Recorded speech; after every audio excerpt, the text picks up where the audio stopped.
All right, so I'll call the Marvin Heritage Strategic Plan Committee to order.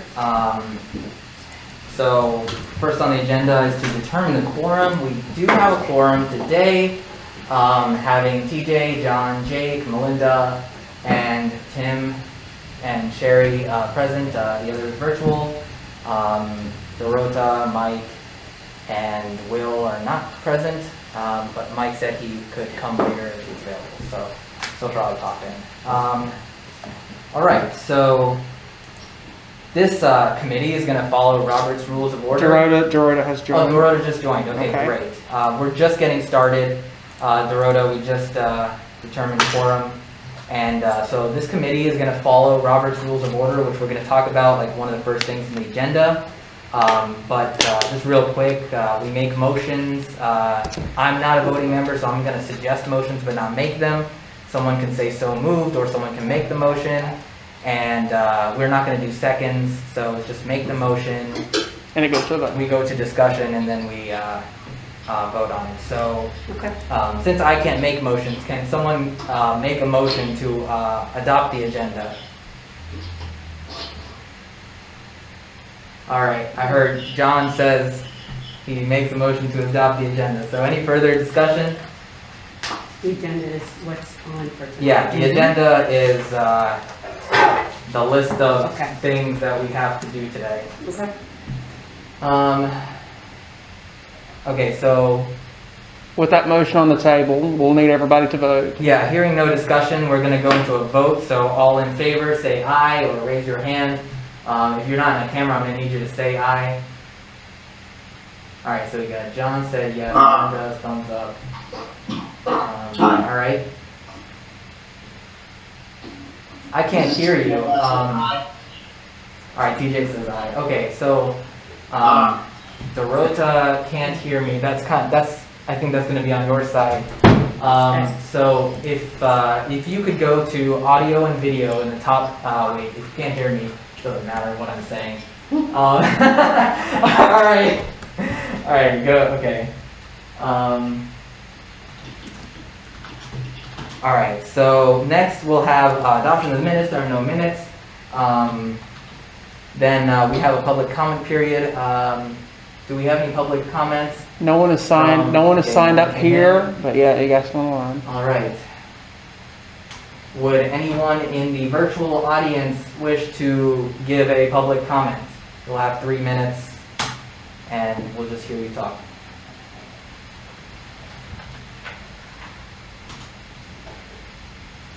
All right, hearing no comments, we'll... Are you waiting for somebody to rejoin now? Yeah, Dorota's going to log back Yeah, on, but we're still fine to continue. Yeah, she can't hear me anyway, so I'm going to try to type what I think she should do to troubleshoot and also continue on. Just for the record, the only members that are currently missing are Will Owens and Mike Lavelle. All right, so then we will go into adoption of 2020 and 2021 Marvin Heritage District Strategic Plan Committee meeting schedule. All right, Austin.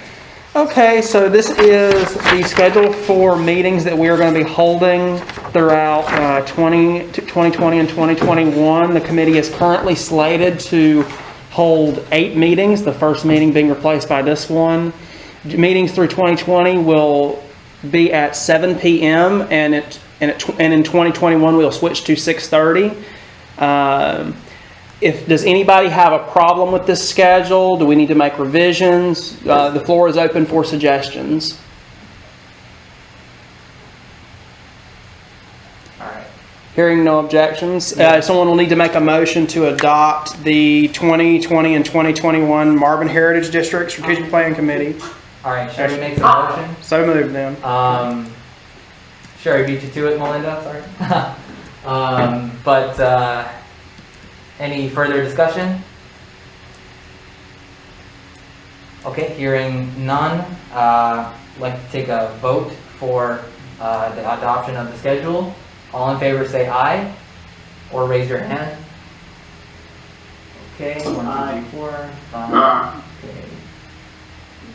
Dorota is still having issues. Dorota, even though she is virtual, she can vote via the chat. But she didn't hear any of that. Oh, okay. Then she can't hear us. That's a problem. Yeah. So I'll probably just call her. That's fine. Just for reference, if she can't hear though, so I won't count that as a vote. But Yeah. we will need her to vote though. She said. Yeah. I'll just call her up. Let's see.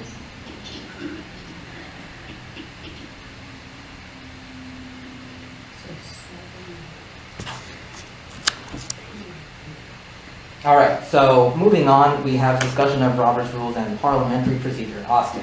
Hey, Dorota. Okay, I'm going to try to make this as simple. I'm going to try to make this as simple as possible.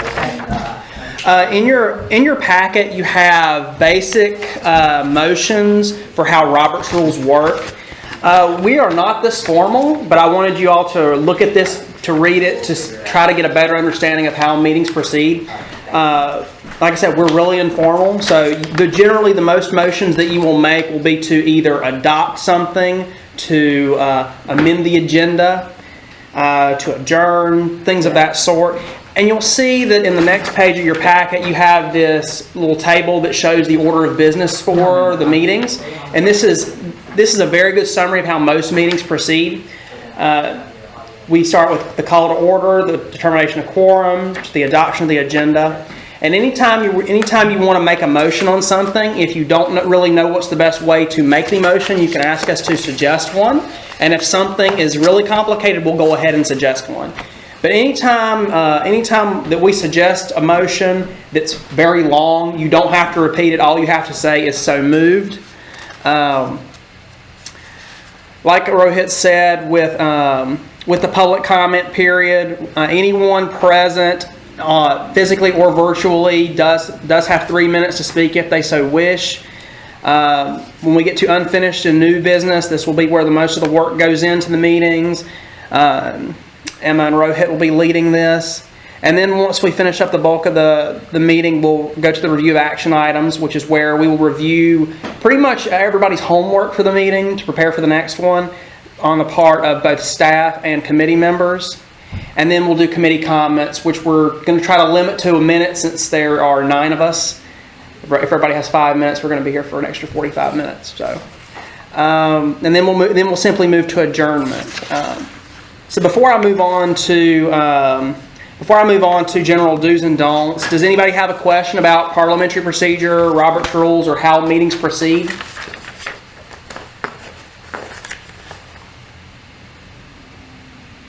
All right. Hearing nothing, I will go through the last thing. Like your little cheat sheet here for do's and don'ts.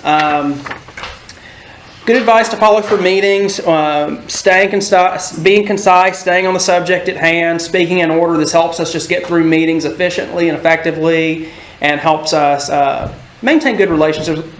Maintain good relationships with one another. Important thing about a quorum, like it says on your sheet, if you know that you're going to be in a room somewhere other than a meeting with a majority of committee members, you should let me know so I can put out a notice, because that could be misconstrued as an unofficial meeting.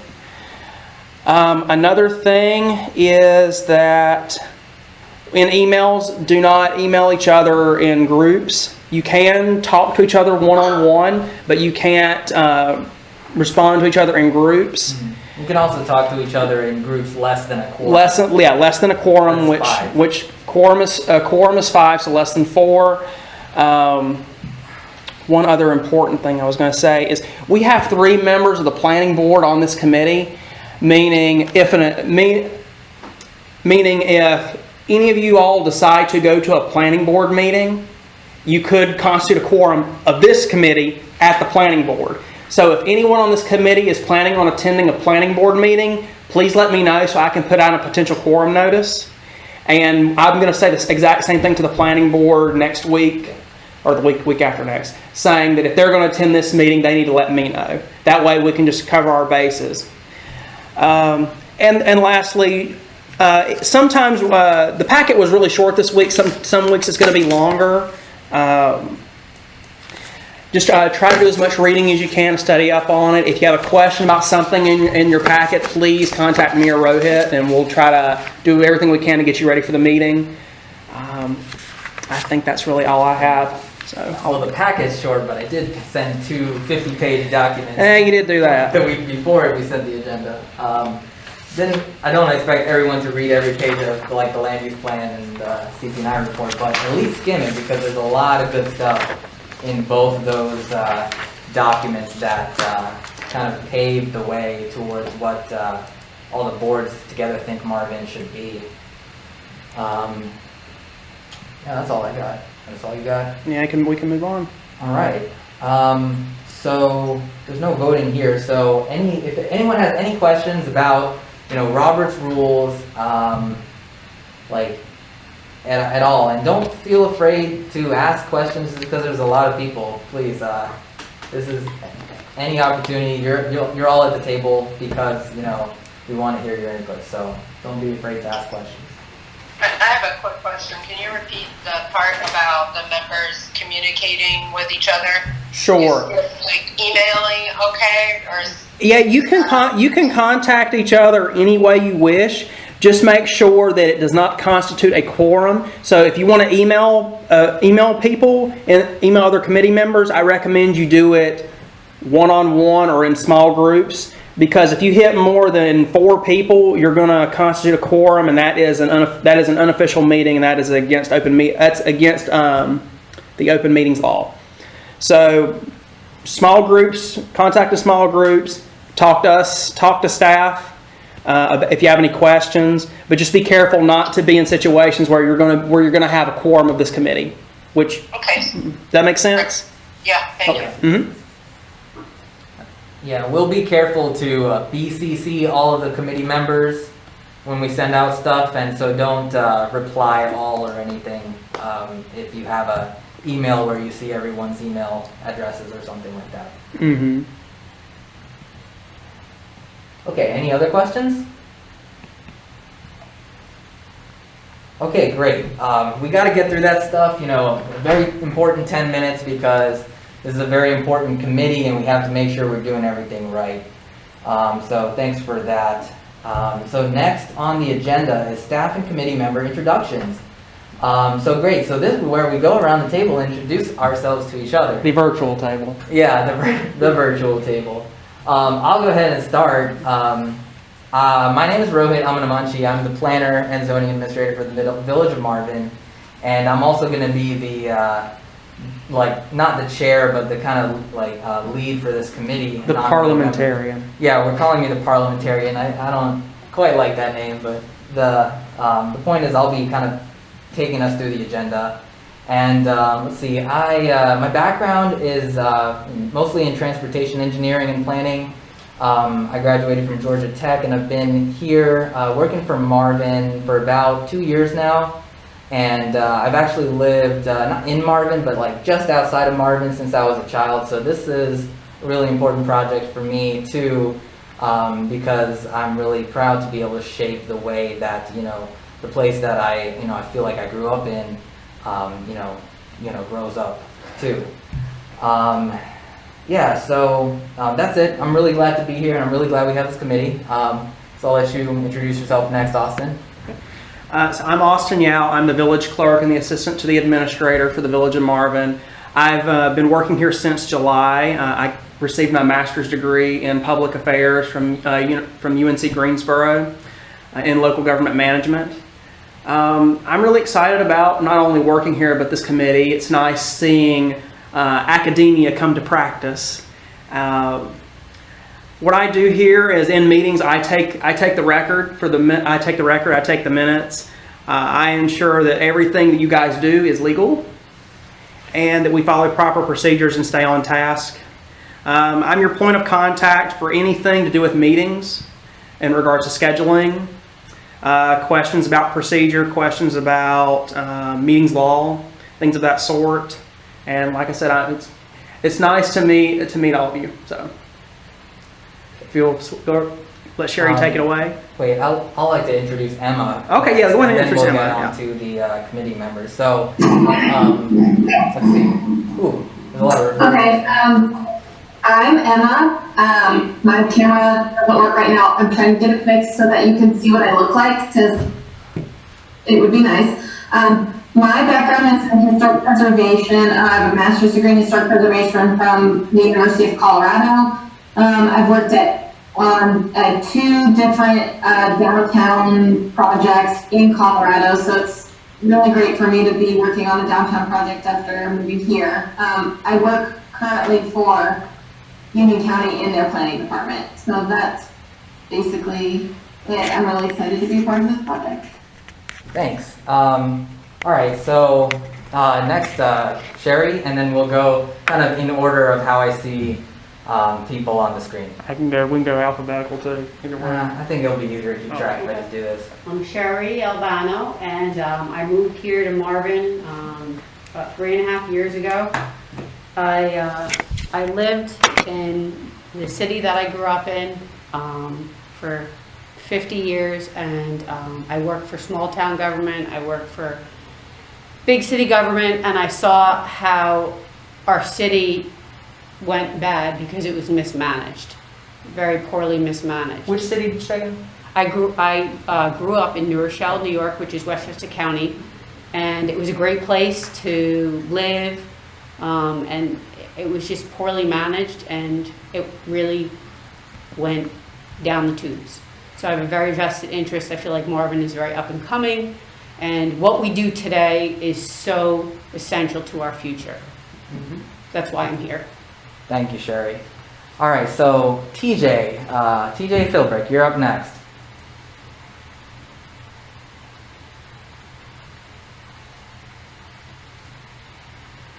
TJ, you there?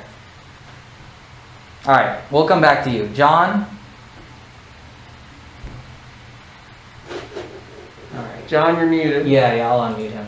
Okay, you're good, John. Wait, is he? Requests? Oh, he has to unmute himself.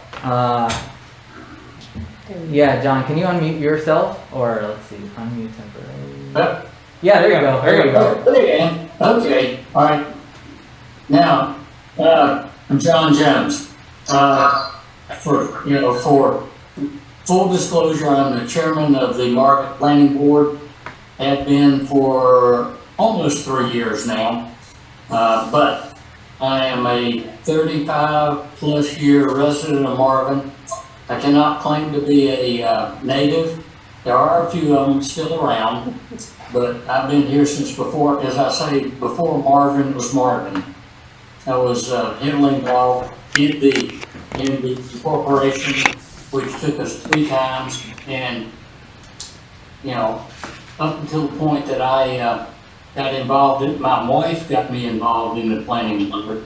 I had very little to do with actual government in Marvin. I could count on one hand how many council meetings I've been to, because I traveled all week, every week. And I'm now retired, and my wife felt that I needed something to do. My background is construction and development. I worked for a lot of retailers all over the country over my career, but like I said, that's past history now. But I am very, very interested in seeing Marvin developed properly. And yeah, traveling all over the country, there's a big difference between being proper and being improper. And so I'm excited about that. Great. Thanks, John. Next we have Jake Feeling. Hey everybody, it's a pleasure to be a part of this. My name is Jake Fanling. I lead the marketing team for Movement Mortgage, which is right over 521 in South Carolina. Live right across the street from this crew here that you see in the Marvin Town Hall. We've been in Marvin about 3 years and excited to be a part of this. Great, thanks. Dorota, you're next. Hi, I'm Dorota Clegg. I don't know if you guys can hear me because I'm speaking into a phone and you're supposed to hear me on your loudspeaker. I think you should be fine. Okay. You can hear me? Okay, Great. So we have lived in Marvin for about 8 years now. We moved from the Northeast, and I'm a city person, so I'm used to just taking a sidewalk and walking everywhere. And this is very different. I would like to be able to say that I live in a town that has an identity, that has somewhere to go, that has, places to hang out that are safe from traffic, that we don't have to basically dodge bullets when we walk or exercise. And I feel that there is a lot of potential here. And it all kind of depends on how smart the approach will be to developing this little area, and how it could, when ready, when everyth's said and done, it could be either a charming little town and a neighborhood, or it could be a drive-by, storage facility, which everybody uses that example as the horror story. But I think basically I would definitely want to see the former and not the latter, not something that just attracts traffic without any kind of sense of community, or that, you can see the same faces every day, or, meet up with people, as opposed to just creating a place where people will just, drive by, like a drive-through, a restaurant or something. That would be probably the least favorable scenario to me. And the most favorable scenario would be to have open spaces with walkable, surfaces, whether it's a path or concrete, asphalt, gravel, I don't care, but that it's safe, that people have somewhere to go, somewhere to hang out, meet up, bring their families around, and just be together, and that it be a town. That's why I joined. Awesome. Thanks, Dorota. Really glad to have you here. All right, next we have Dr. Melinda Daniel. Hi guys, I'm Melinda, and I am fourth generation, well, I'm third generation Marvin, raising the fourth generation of our family. We actually have a small farm on Newtown Road, not far from the village hall. So I grew up here and liked it enough to come back and literally had a farm and decide that we wanted to stay here and raise our children. And I'm also on the planning board, and I wanted to join this because I love the idea of having a place where on Saturday mornings we can go and get pancakes, or we can walk and get a cup of coffee or do whatever, not necessarily across my front yard, because like I said, I'm on Newtown Road. I think that'd be grossly dangerous, which is another reason that I decided to join this. I want to make sure that we're all safe. But I know that Marvin is growing. It's changed a lot since I moved here in 1992. And I just want to make sure that as it grows, that it's still, I know it's not the same Marvin I grew up in. Nothing stays the same, but I want to make sure that it is a wonderful, continue to be safe and quaint community, and that we don't end up with the same traffic situations that they have in some of the other small, quaint communities that surround us. So I'm glad to be here and excited to see where it goes. Great, thanks, Melinda. All right, so next we have Tim Fincher. Hey, Roddy. Let's see. I don't know if you can hear me. Can you hear me? We sure can. Oh, okay. That's scary. Anyway, I'm Tim Fincher. I'm not a resident of Marvin. However, our families, we had land in Marvin for a good number of years. We held on to one particular place. I just want to do what's best for Marvin, and was asked to be a part of this committee, and any way I can help to do some of the things I've already talked about as far as making something. I felt like Marvin needed to be a destination or something that could be there as a place to go, place to have coffee, have a meal, and just to try to incorporate it into some of those ideas. Families own the lands for almost 250 years. We've sold land, several of the neighborhoods, around downtown Marvin. So, but I'm the last of the Ezel clan, I guess, myself, me and my sisters. So anyway, that's it. That's about all I know. All right, thank you, Tim. Really glad to have you. TJ? Yeah, so I'll get back to TJ. Are you able to unmute yourself, or let's see. Nope. Wait, I'll unmute you. Let's see. Oh, it says you can only. Well, no, Oh, yeah. there you All go. right, there you go. There you go. I unmuted myself. Sorry. I think you unmuted yourself, and then I unmuted you, so I muted you. Sorry about that. Go ahead. That's all right. I was killing the snake. Well, that happened late first. I'm sorry about that. No problem. Yeah. So I'm TJ from Rick. I'm a structural engineer. Lived in Marvin now since about 2000. With my wife, and we have 4 kids, ranging in age from 13 to 22, all of which still live at home, which is awesome. I too live on Newtown Road, so I certainly have a particular interest in everything that's being discussed and talked about with the downtown district. And I do personally see as a tremendous benefit what's being discussed and some of the ideas that have come forth about it. Because I too think that a natural progression, which is, it's going to be progression no matter what, no way to stop it. But I think a great progression would be to have the people who live here kind of dictate how that happens and keep that quaintness. Everyone said it, they like the quaintness, and I agree with that. I want the quaintness as well. I want a place where I can feel like it's safe for my kids to go outside and mill about, and even in the town, to be able to walk around and go to local little shops, businesses, or whatever, and feel like the area is safe for them to be doing that. Primarily for traffic. I mean, that's obviously the primary reason for lack of safety right now on that corridor of Newtown Road. But I feel like my background in construction, design, et cetera, may offer something good to you. So, glad to be here. Thanks, TJ. Glad to have you. So there are a couple of committee members that aren't here today.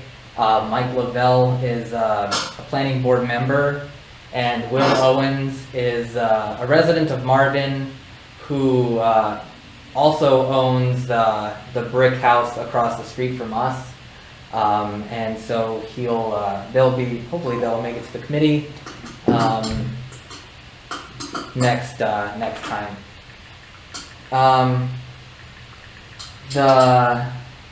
All right, so I guess we can move on now. So the next item is the discussion of the purpose and goals of the Strategic Planning Committee.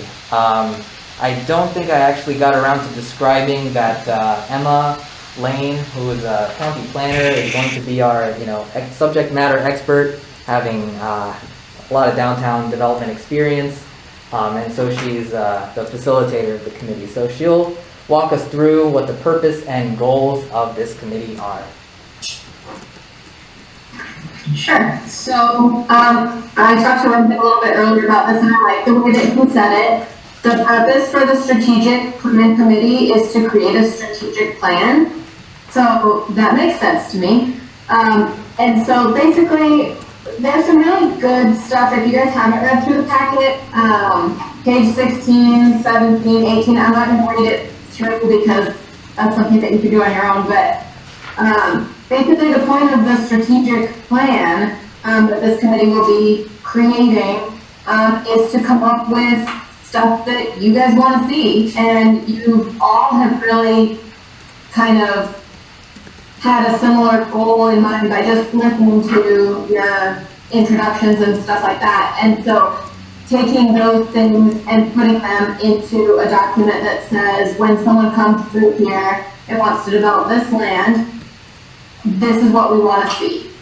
So that's basically the purpose of this. So we'll have some experts, people that I've worked with before, people that have done this before, come in and talk about things that you guys might want to see on this subject, things you don't want to see, you know, all that kind of stuff will go into this plan. And then when somebody wants to come and develop, then it's much easier for the council and the planning board to say, yes, this is what we want, or no, or yes, it follows the strategic plan, or no, it does not, versus this is what we want. So, that's basically it. I didn't know, it says discussion, so I don't know if people want to discuss that at all, or if that is good enough for you. Yeah, I just put discussion on any agenda items that don't have any action. If we're gonna take any action, it'll say consideration or adoption or something. But a lot of these items today are just kind of an overview of what we're about to embark on. Over the course of the next 8 months, we have a lot of topics to cover, and all of these topics that we're not going to go into too much detail today, but we will hit all the topics mostly today. But all of these topics, you know, I mean, I'll go through a few of them. You know, traffic is important, architecture, buffering, streetscape, the environment, allowable uses. All of these things will be discussed in detail, you know, over the course of the next 8 months. We're going to try to keep on schedule and keep each meeting focused on the topics of that meeting. And yeah, this is going to be a really exciting process. So anyway, I'm just really glad that we have this committee. I'm glad to have you all here. You know, we have 3 planning board members. We have about 3 property owners in the Village Center district. It's called Marvin Heritage District now.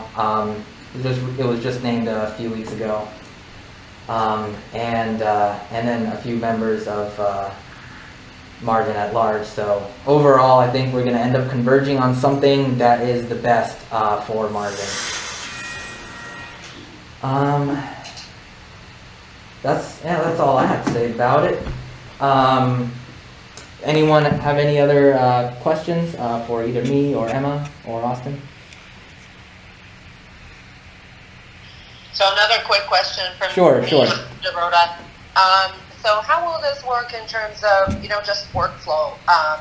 Let's say the next meeting comes and is somebody going to present something for approval, or are we going to be asked to, you know, bring ideas to the table, and then the transition from ideas to, you know, drawings and proposals and things like that? How will that be organized? Right, that's a great question, and sorry I didn't touch on it. So from a staff level, we will bring all sorts of examples of the topic at hand. We'll put them in the packet, just like we put the current boundary proposal in the packet well before we talk about it, so you guys get a chance to review the packet and then form your opinions. And you're always welcome to contact any of the staff and put in your own ideas into the packet. And then we get to the meeting, and hopefully everyone has read through the packet for that meeting, so that you have an idea of what we're going to discuss and deliberate on. All the details of this district will really start here. Up until now, it seems like we've done a lot of foundational work, but it is still at a very high level. And so, for example, the next meeting, I've adjusted the timeline a little bit since the timeline that's in your packet, but the next meeting will have housing types, for example. And so myself, Emma, and any other staff members will collect all sorts of different housing types, pictures, places, and just show you in the packet, what are the total, what are the range of possibilities. And they may naturally include possibilities that are on the edge of the range that you'd consider, but then at this meeting, you know, 1 out of 9 people votes that they want to consider that option, and then we'll trash that option. So don't be kind of afraid or intimidated if you see things in the packet that you would hate to see. There are a lot of things that I know already in advance that I'll be proposing just to kind of make sure that the committee does not want to see that, and that's also kind of an important part of this process. Not just to make sure that not just to decide what we do want, but to reconfirm what we don't want to see. Does that basically answer that? Yeah, I think so. Okay, I guess there's afterwards, you know, the council will have several opportunities to review the progress of the committee, and we'll also have several public input opportunities, not just for people to come and give public comments in the meetings, but to directly give public input. So there will be a lot of back and forth between this committee and the planning board, and this committee and the council and the public. And so we're all going to end up on the same page by the end of it. Okay, great. Any other questions? I think you're good to move on to the next topic. All right, great. So, discussion of Village Center timeline and topics for meetings. All right, so the timeline is in the packet. I've adjusted it a little bit, but just because I felt like there were some topics after really thinking about it, I'd like to talk about earlier, and then some topics that I wouldn't mind talking about later. So I'm gonna put that up on the screen now, but it's essentially the same at a high level. So I'll start talking about that. Basically, like I said, we have 8 months, and we're kind of aiming to establish this district by June, because that's the end of the fiscal year, and there are a lot of things that we should establish by the end of the fiscal year so that it takes effect at the start of the next fiscal year. And if we miss that, then we have to wait till the following June or the following July of 22 to start making moves on this district.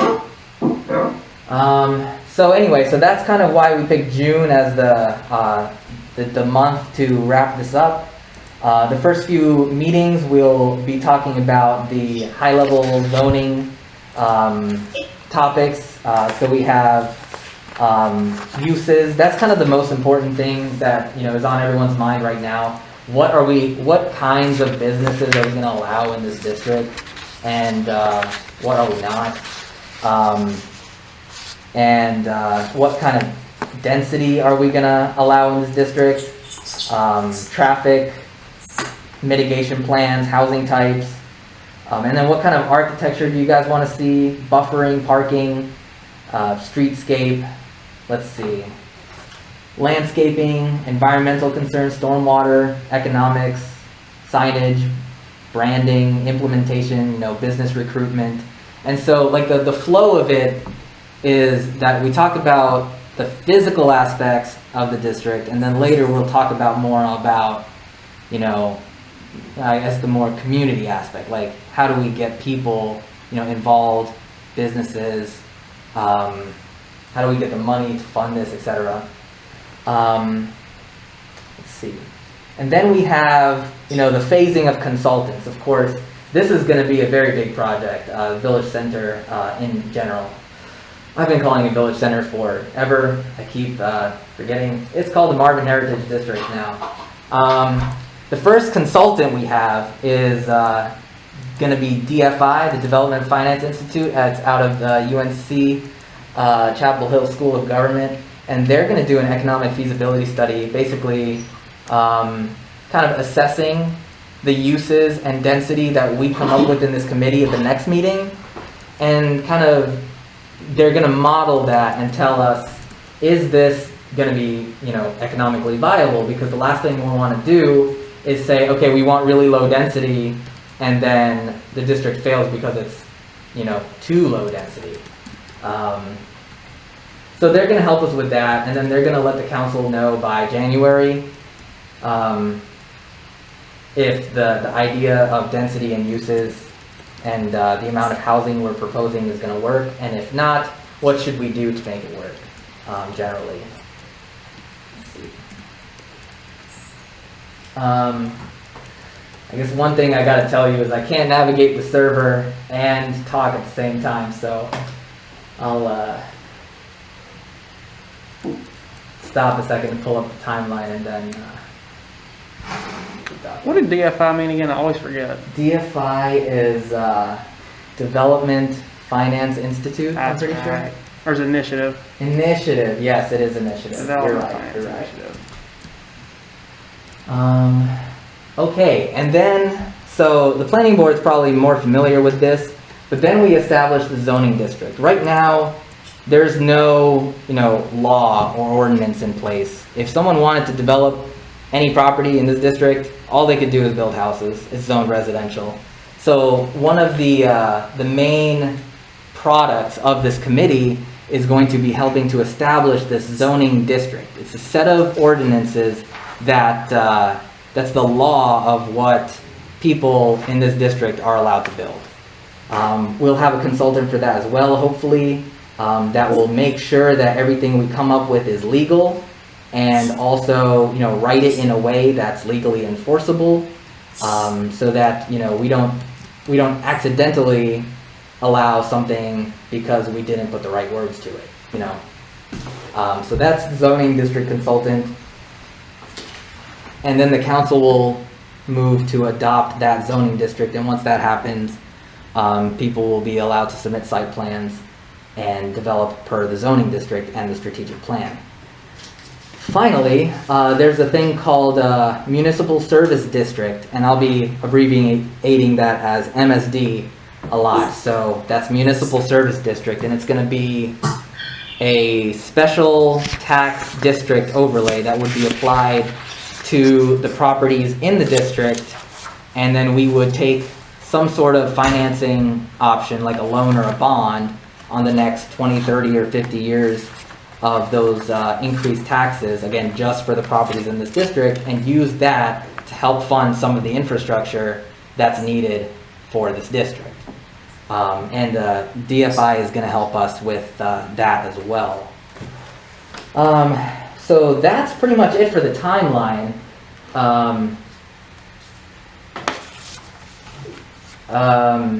The specific topics, I think we'll talk about in the next agenda item, but does anyone have any questions or comments about, the high-level steps of the timeline and, how we're getting to where we want to be?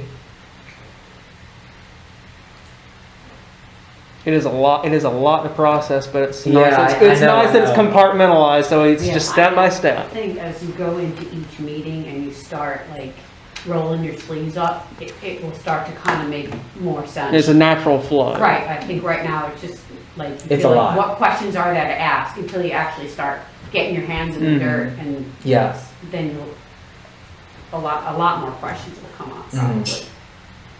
Rody, Yeah. so one question, and I should probably know this, but which governance body will approve the zoning? Is this on the local level, or do we have to go to the state, or where do we go with that?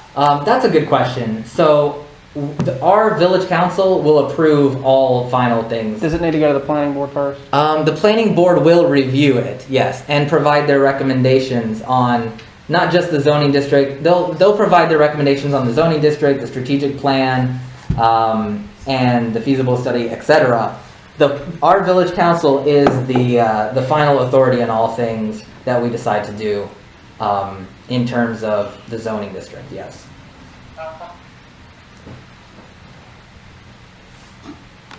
Any other questions? Again, on a high level, in the next topic, we're going to talk about all the factors all at once.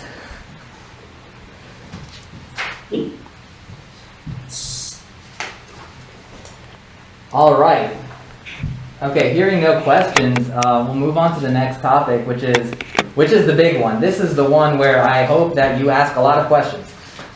This is going to be the discussion of the current draft village center zoning regulations.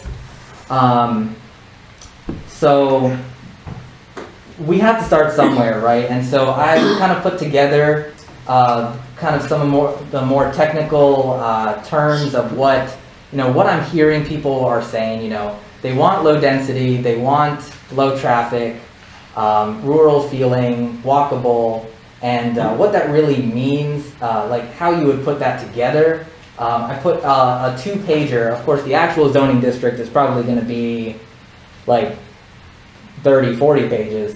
But this is a 2-pager that kind of covers everything that, if you're a developer. It doesn't have one on it. It's right there. It's in the packet right after the timeline. Yep. That's it. Yeah, it starts off by saying Village of Marvin Downtown District Zoning Regulations Draft. And so some of the details kind of go like this. The main theme, or let's say the main theme of this district is to reflect the values of the community and allow infill development that kind of is the same character as what already exists in the Strip and in Marvin as a whole. So some of the details are like 35-foot height maximum. That will probably mean no buildings are going to be 3 stories or very limited. 5,000 square foot tenants at primarily, but we might even have like 1,000, 2,000 square foot tenants. That's that's a really small mom and pop shop, and they might be a few buildings, a few tenants together, but not like a strip kind of like 5 to 10 tenants in a row in one building. As far as architecture for both residential and commercial, and as for density and siting. For now, we're looking at only having the buildings be, the commercial buildings be in the front. You kind of see when commercial buildings are offset from the road, the businesses kind of fail. So we have the commercial buildings along the front, but they look like houses, potentially. And then the residences in the back with open spaces in the middle for people to gather. Again, I can't navigate the server and talk at the same time, so give me a second.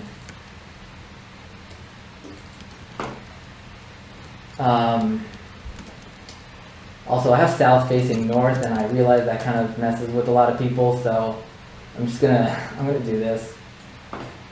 Let's see. I've always really liked this drawing. Thanks. There's a lot of heart put into it by the artist, which is not me. So as far as the density, a floor area ratio of 0.1 provides a very low density. One of the property owners who has experience in development said, that's something you see like 50 miles outside the city. 0.1 means a floor area ratio of the square footage divided by the whole property's tract. So 0.1 square foot per square foot of the property. That is not a lot.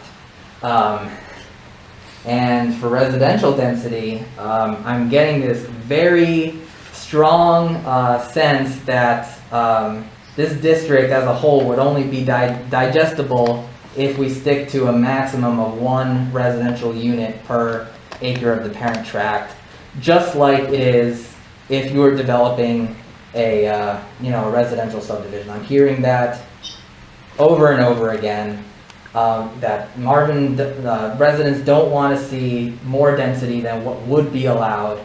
And so, this is obviously going to be in combination with the commercial. So you're not going to have 1 acre tracts like per house. Your houses aren't going to be on 1 acre each. It's just that you'd allow, let's say you have 10 acres, you'd allow 10 housing units at most. And then there's going to be some parking lots and some open spaces and then commercial in the front. So in maybe a month or 2 from now, we will figure out, what kind of housing types. Yes. This map is north facing now. The little green building next to the green patch is us. Okay. We are here right now. Okay. Jake lives back here. This is Tim Fincher's farm. TJ lives over here. Just for the public record. Yeah, Will's building's over here. I know this is public record, but you know, there's no reason to be shy about it. These people are on this committee because you know you want to be an important part of what happens to the place that you live. Anyway, does anyone have any questions so far? There's a lot to go through. So in terms of architecture, density, so far so good. I have a question. Yeah, sure. So it's on all new individual commercial uses under 5,000 square feet must resemble houses currently existing. Mm-hmm. So what you're saying is when you're building, however it is, whether it's a strip of, commercial building, have to resemble houses, meaning there's such a vast diversity of house types in Marvin. Right. So what is that? Well, I think it's too early to say. Yeah, because it's very vast. Right. I mean, you have hardy board, you have brick, you have stone. Mm-hmm. So is that what this is referring to here? There's that. There's materials, and there's also architectural styles like Victorian, Gothic.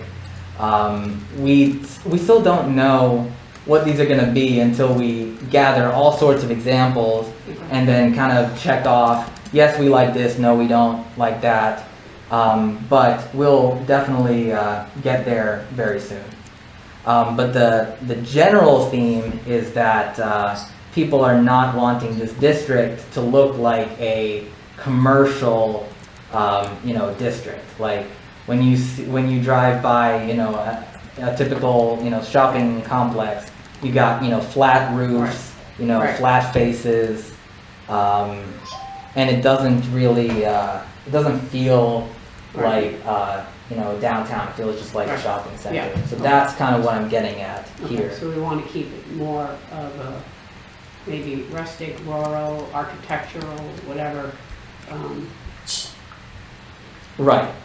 Yeah, because there's a lot. You have houses that can be very contemporary, and you have houses that can be more arts and crafts. Mhm. In my community is a lot of brick. Right. As a committee, we will figure out, Okay.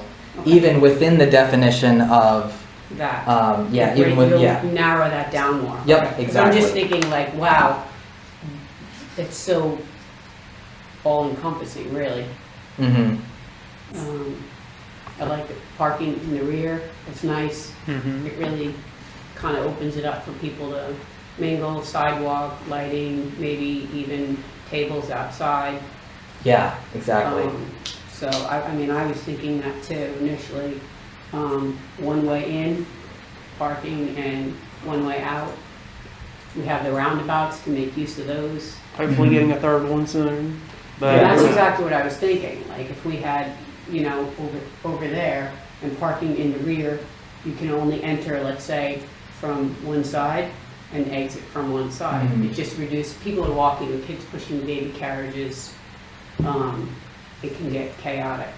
So I like that too, parking in the rear. he's drawing a little bit there to show. Yeah. The Yeah. potential So avenue. what Sherry is talking about is like, say we had a back access road, to have that maybe be only one way. Yep. But in any case, That'd run right up next to the trail So you system, have a right? roundabouts, you can make Yeah, use of yeah. the roundabouts. So let's say you come in going, what is that, westbound? Yeah, that's west. Westbound, and then out, go out, and then you can turn around and come back if you need to. right. That's a part of my traffic plan, which I Yeah. haven't finished think yet, that's so a it's great not in idea. this packet. I like that. Another part of the traffic plan is potentially to restrict all left turns from Newtown Road into places, because when the Marvin Road roundabout is complete, which is this one right here. Yep. When the Marvin Road roundabout is complete, you should be able to just go up to the Go through the roundabout, circle and go back. go around a circle, Yep. and then turn right, and that That's will perfect. Yeah, that would very much improve the traffic flow as opposed to waiting behind people I turning mean, that's left. the first thing I thought when I Yeah. saw this map the very first time. I will give you the full traffic mitigation plan at the next meeting. And any But, any developments on the roundabout will be shared with the committee as they occur, so. Right. I mean, you know, every person that I heard, you know, said that they wanted to make it a place, a destination.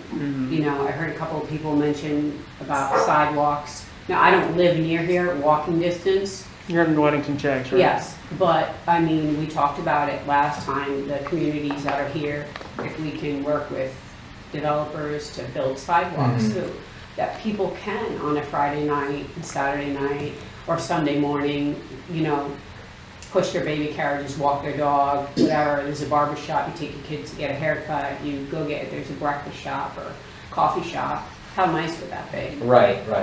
We definitely have that in mind. In fact, we're applying for a grant from the Regional Transportation Organization right now. The other, That grant would fund over $1 million in sidewalk infrastructure. Outstanding. Yep. So hopefully we can get that going too.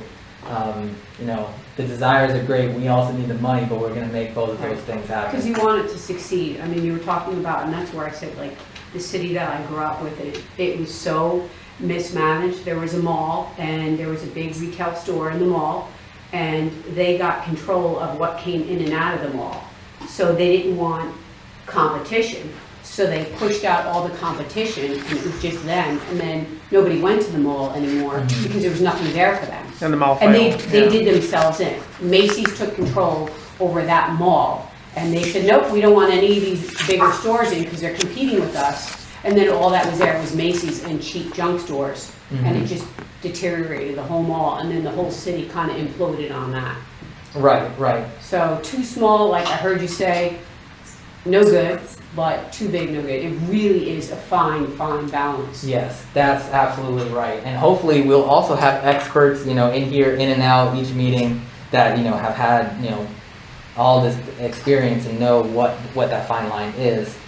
And uses, again, I think that's on the next page mostly, but uses is another thing. While it's not legal to restrict franchises or anything, we can restrict what kind of businesses come in here by restricting the types of buildings that are allowed to be built.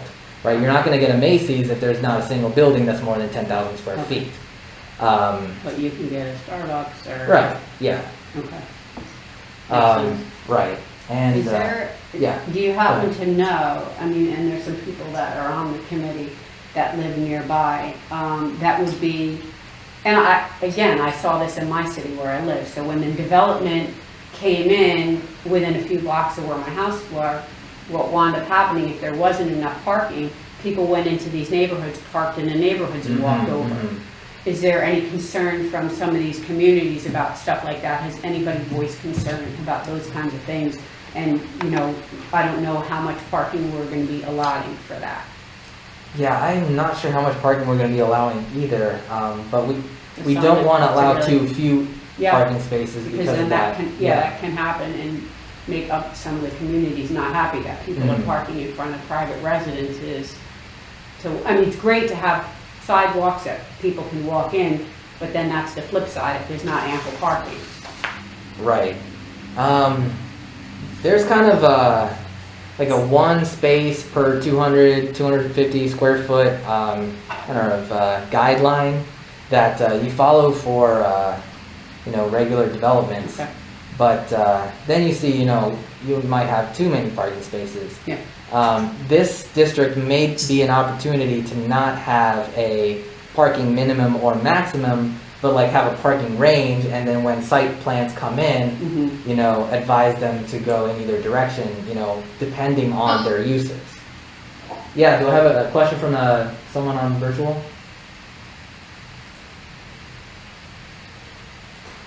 No, thought someone was trying to chime in. Yeah, and anyone can chime in. This, like having you all here is supposed to be an open discussion, and I know it's a little a little weird because we're all virtual, but please feel free to chime in whenever you want, if you're a committee member. For sure. Entrances must be on sidewalks. Hey, will you bring up the participant list? I just want to see if anybody else is joined.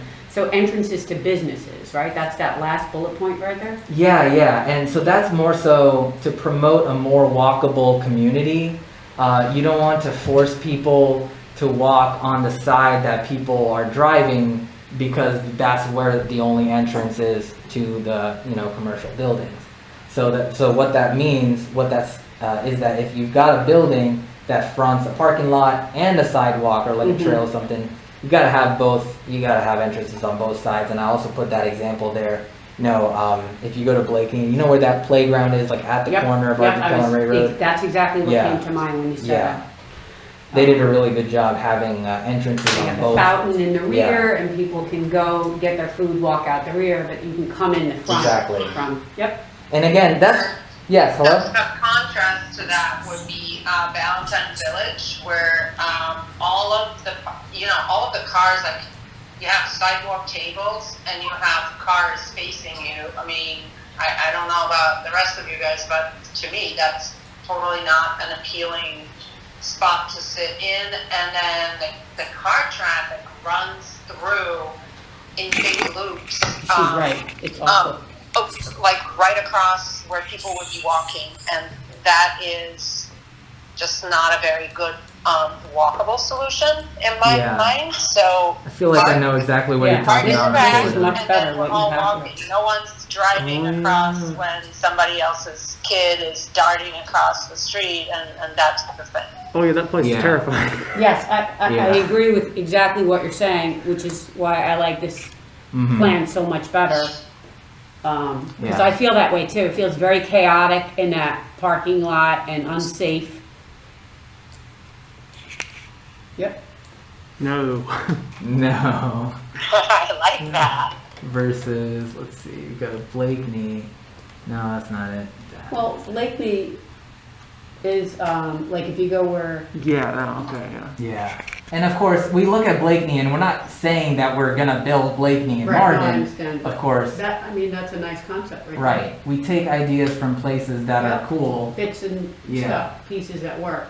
Right. That's a nice idea. Talking about having that natural buffer between roadways and. So you have that entrance. So we're thinking that our parking would be behind. Right. So we can conceivably put tables in the front. Like just switch that out. They have tables in the back. We could conceivably put tables in the front. And then parking would be in the back. I mean, you could potentially leave some type of roadway here where you have, like, depending on how long it is, 7 handicap spots that are on the opposite side. So, you know what I mean? Like if you go here, right? Let's say they pull in here, parking is in the back, and here the store's here, and you can have just parallel parking, like 7 or 10 parallel handicap parking, spaces, that can pull up or whatever, and it's all open. It's, nothing. Yeah, everything's open for discussion, and I know you're talking about parallel spaces. Let's go to Fort Mill for a second.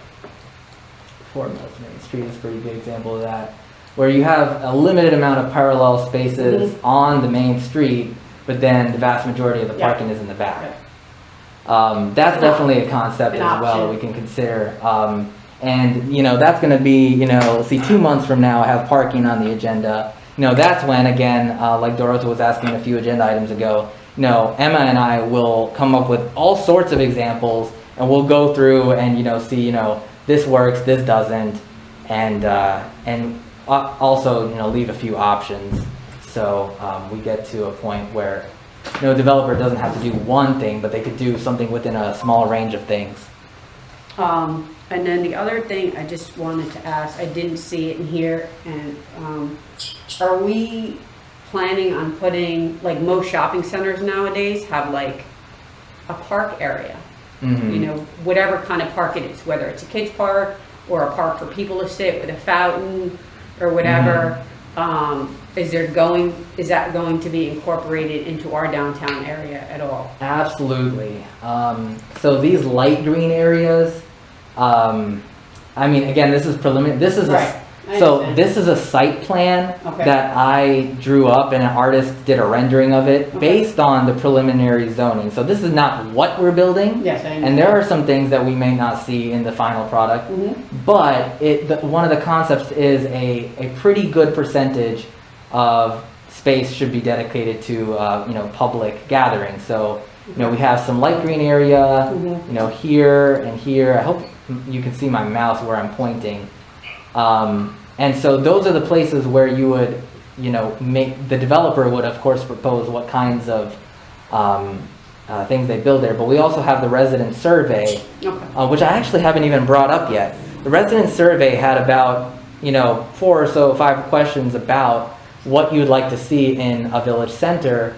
And I hope that this committee would reflect on the resident survey. You know, some things were more popular than others, and there was one question about what if you're allowed to kind of squish houses together and then trade that allowance for open space, what would you like to see in the open space? And that was also a question that was asked on the survey. Yes. Yeah. So, like in this. So where would that be? Where is That it? is the Yeah, left this is on the property. corner of Marvin Here? and Newtown. Yep. Yeah. Here? Okay.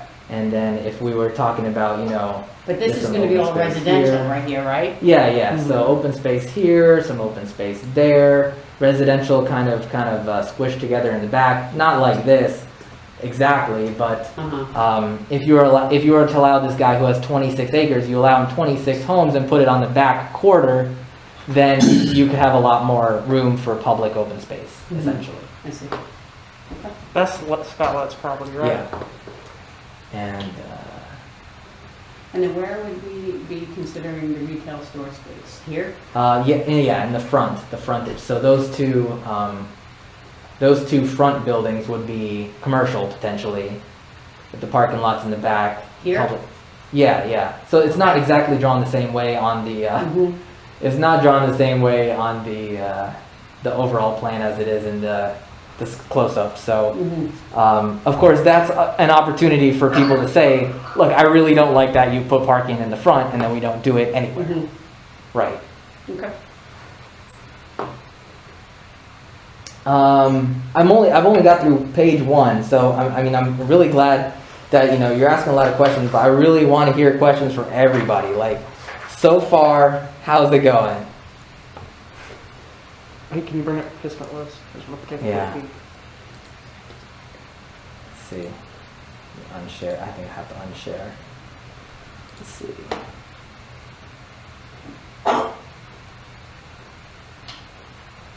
Rohit, Yes.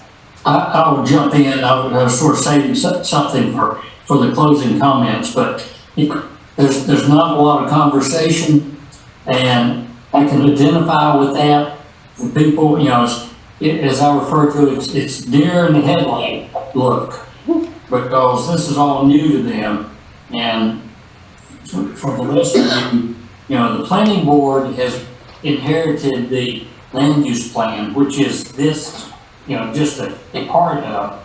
But we inherited that over 3 years ago. We've been working on it for 3 years, so I wouldn't expect a whole lot of conversation from the people who have not been involved yet.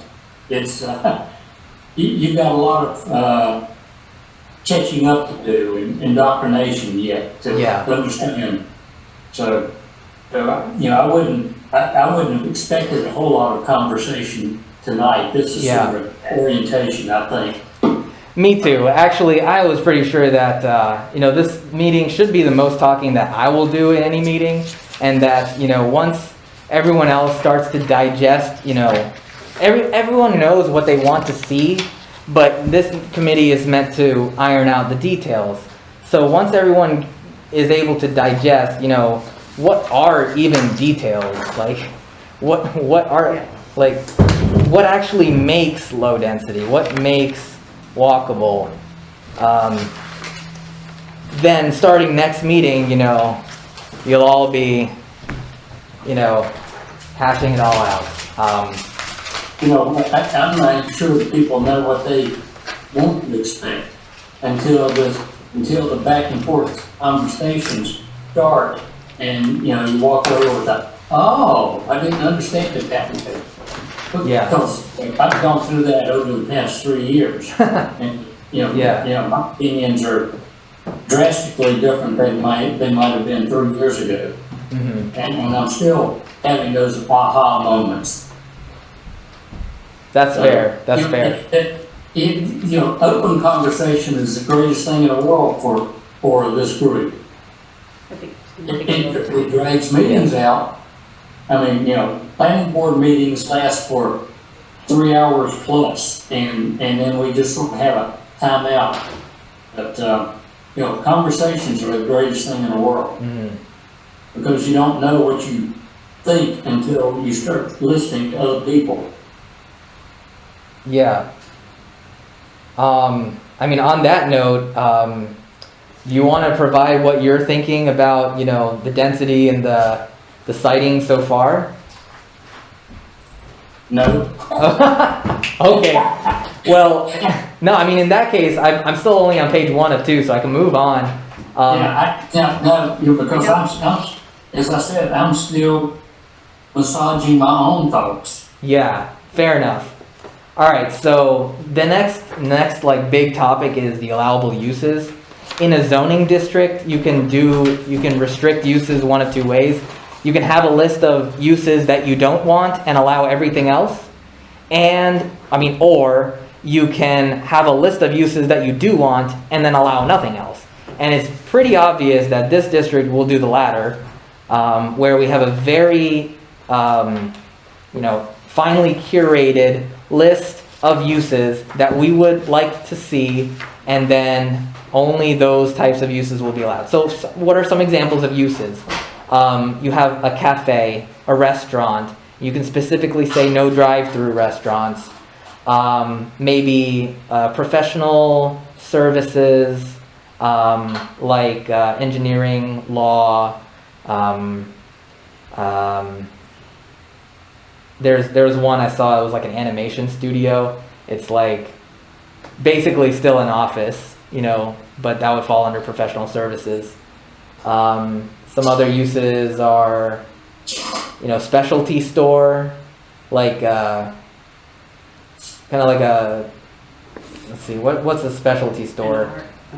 Yeah, an art gallery would be a specialty store.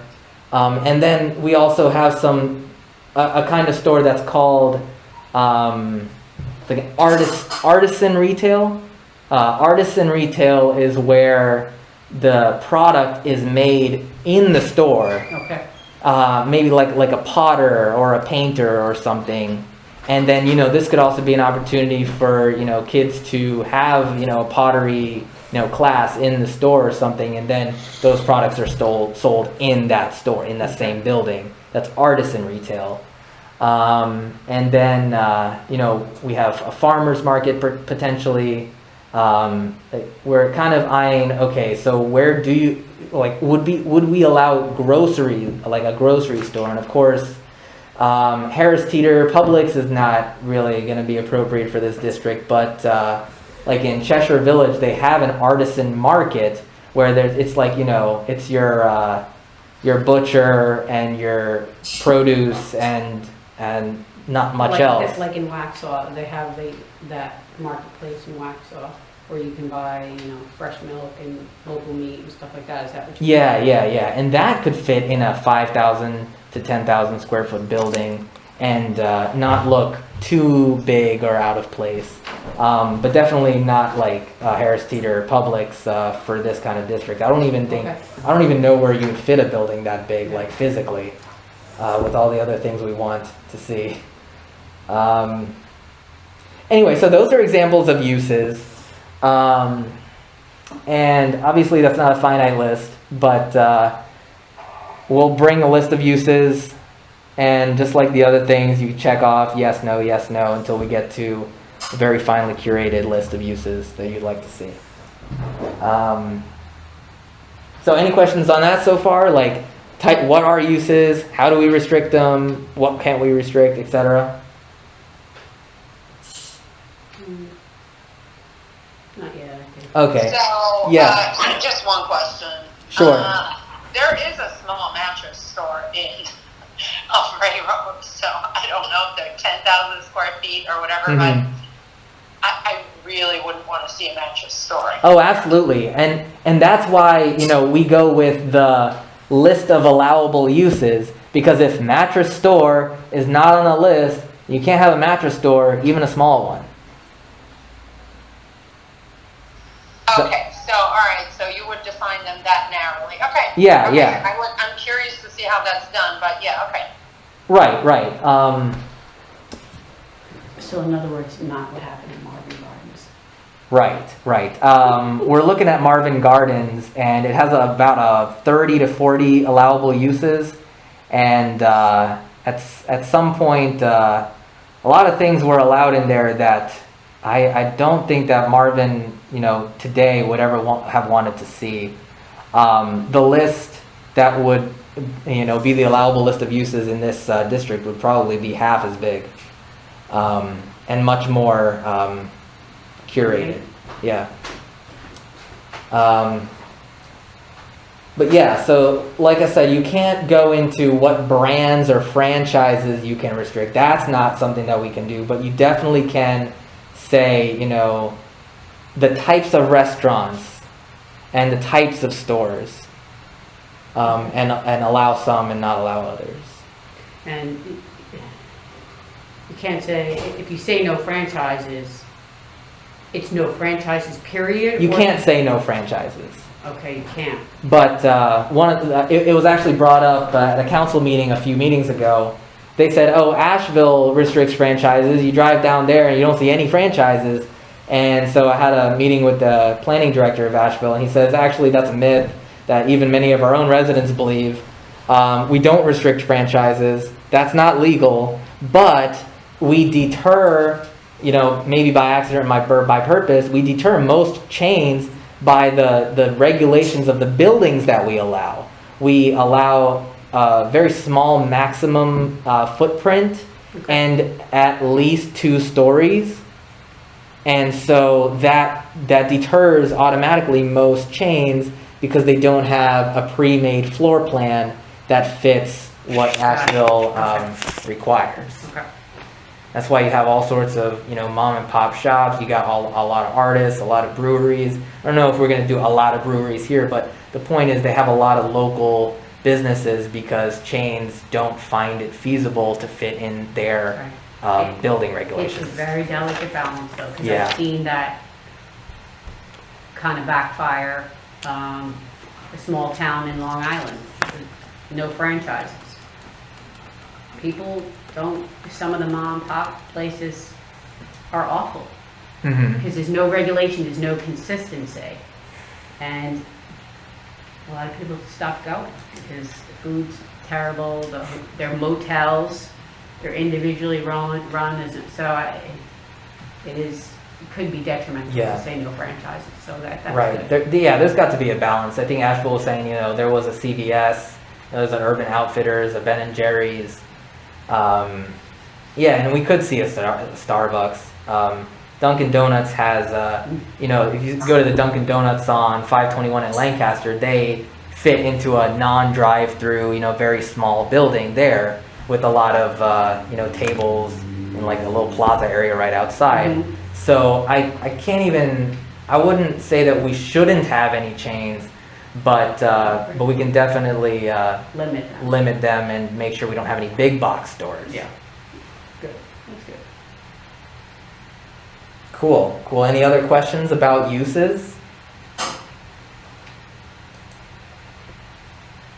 You said no drive-throughs, right? So far, yeah. Definitely, I don't have any drive-throughs on the map, and it doesn't seem like anyone's really in favor of drive-throughs. It's a lot of asphalt and not a lot of benefit for the community.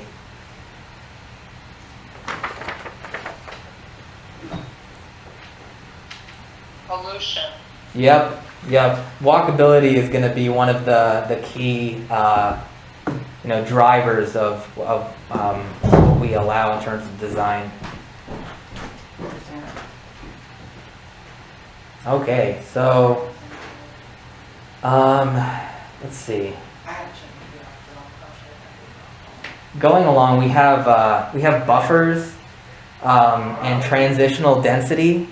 An idea, a major concern, is that we do have a lot of existing rural residential neighborhoods immediately adjacent to what would be this district.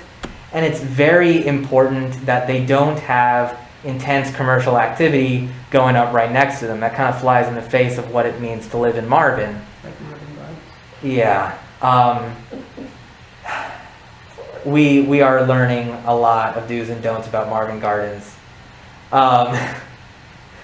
So buffers. Buffers can be mature tree buffers or a combination of, trees that are planted after the fact to create a deep enough tree buffer. They could be berm, they could be, they could even be a row, not like a townhome row, but like a row of housing that separates existing housing from commercial, so that if you're in a neighborhood that exists today, only housing is ever going to be built adjacent to you. I understand. So residential is the buffer.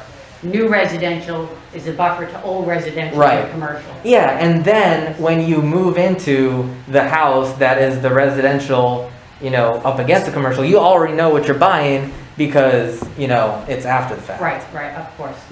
In a few limited cases, it may not be possible to put a whole row of residential between commercial and Well, I think, I don't know if there's a way to do that, but, I have a friend who's a builder in New York, and he builds, high-end houses, and he brings, if he has to take trees down, he doesn't put small trees in. He's bringing big, massive trees with a root ball in to replace, if they took down mature tree canopy, then they can't plant with a, 5-foot tree if they just took down, 25 white oak and, That's a maple really and- good point. and elm. You're gonna take all that down, then you need to bring in large mature trees to replace. Because, you can put those trees in, that's great, but it's gonna take 20 to 30 years for it to develop a tree canopy. And that's what, I think that's what amazed me about North Carolina, is just our tree canopy. Even in Charlotte, beautiful mature trees, these pin oaks and large pole pines that create that canopy. Right, So right. if we can maintain that, that's great. That's the ideal. I don't know if there's a way to incorporate that in our plan, but if not, then they need to come in with. Yeah, for sure. So developers that I work with in other projects, they often tell me that Marvin has the strictest tree ordinance in Union County, and we definitely want to continue that spirit in this district. Fortunately, since we're the ones with the strictest ordinance, we can take from our own ordinance and apply some of the, number of trees per square foot, the number of trees you have to plant when you cut down a certain tree, etc. And some of those details are not in this draft, but we can definitely borrow from our own tree ordinance to make it so that the tree canopy is sustained. And Rohit, when you're talking about trees, can you also, as we're talking about this setup, can you also talk about the view shed buffers that are currently in place in case some people aren't aware of that current zoning? Yeah, sure. So the question was about view shed buffers. And so up till now, I was talking about the buffers that are in between the downtown district properties and existing properties. But the view shed buffer is the depth between the street, the main street, and the first building. So, some of the buildings that are in this strip are older, much older than our ordinance. Our ordinance currently says 85-foot buffer between major thoroughfares and the front face of the building. Now, if you look at the crane store is probably maybe 20 feet from the road. The old crane store is the abandoned building off to the left of us, kind of at this roundabout. Where is it on the map? It is labeled the crane store on the map. over by Right here. the far roundabout. Or Okay, no, and yeah, the that's- middle And roundabout. that's how many feet right now? It's pretty close to the road. I would actually have to pull a like a Google Maps.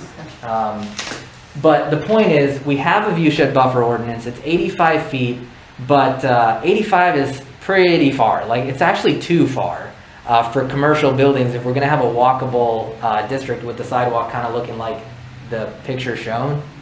We might have to find maybe 50, maybe 30, but definitely not, probably not thinking like, you know, how Fort Mill, downtown Waxhaw has, you know, and a lot of small town downtowns have their building strips right up against, like, it's building, sidewalk, Yeah. road. Yeah. Like, that's definitely not the feeling that we're looking for. So the view shed buffer is going to also have to be a finely, you know, tuned distance that we require a minimum of. 30 seems to be. Let me again. I can't walk and talk. So let me pull up Google Maps.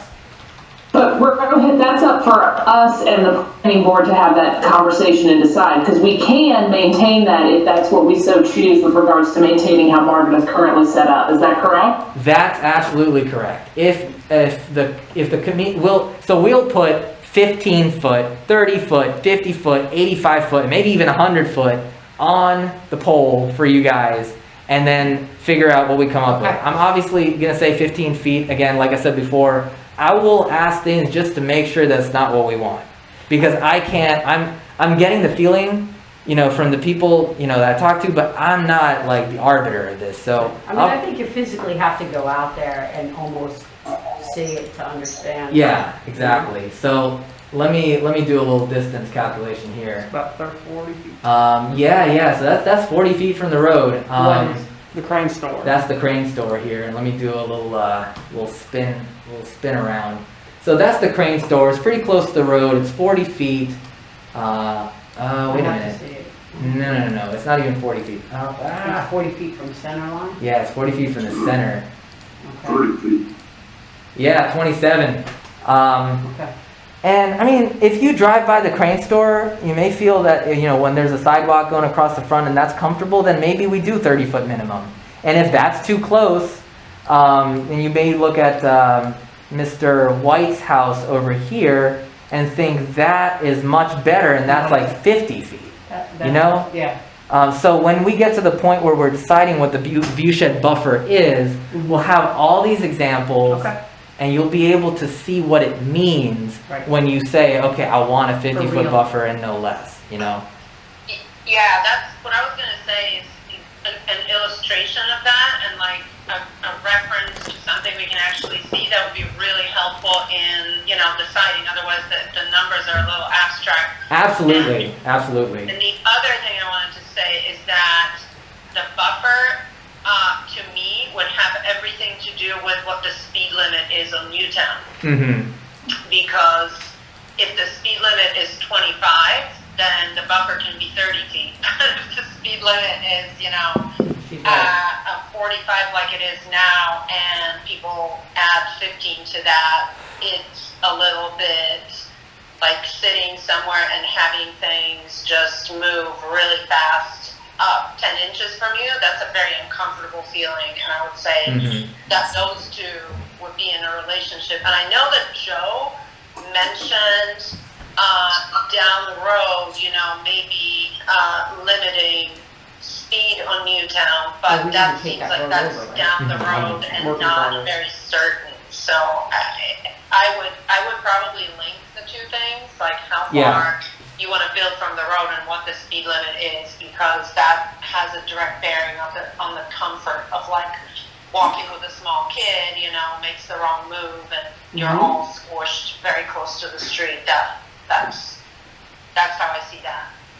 That's definitely a really good point. So some of the people on the committee already know this, but the village council is looking to take over Newtown Road from the NCDOT, in which case we would be able to establish whatever speed limit we want. We could do 25, we could do 20.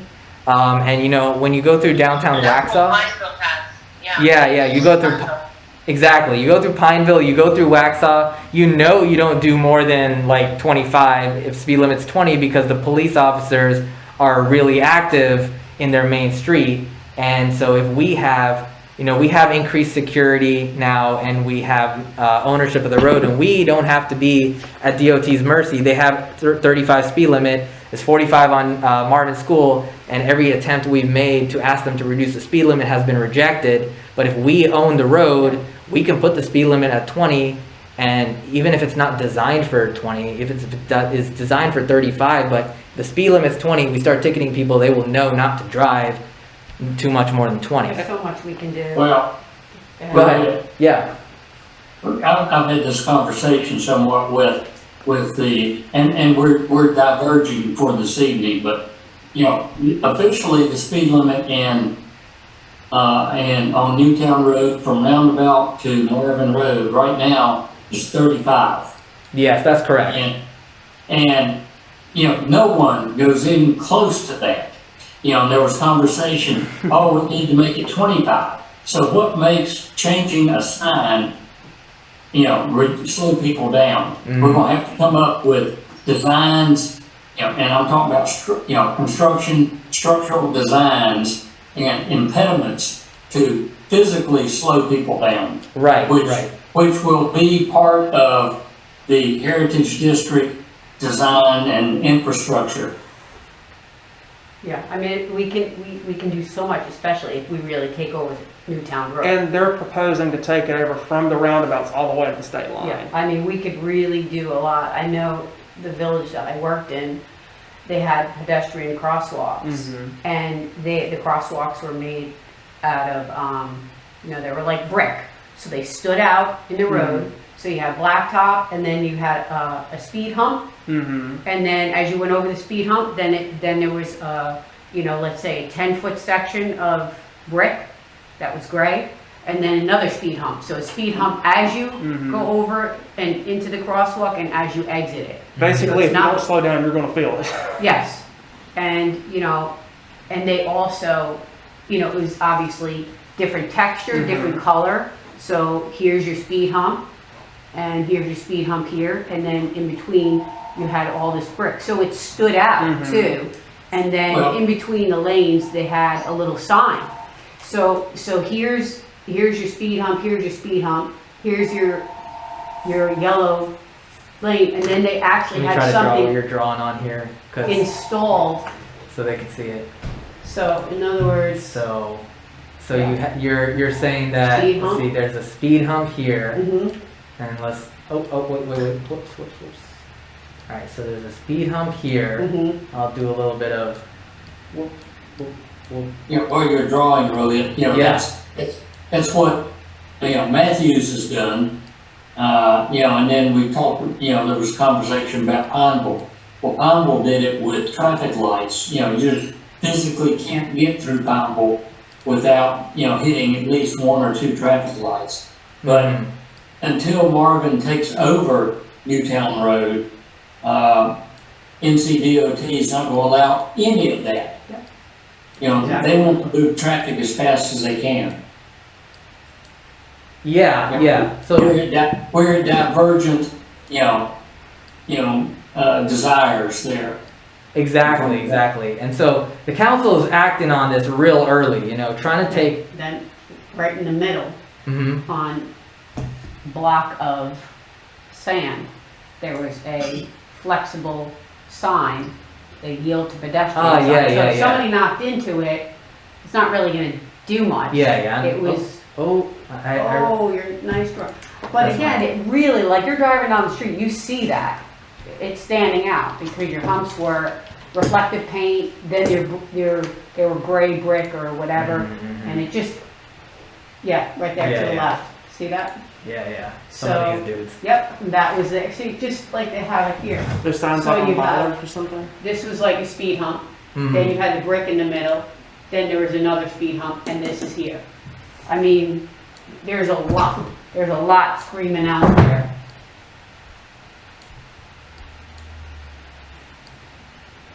So speed, so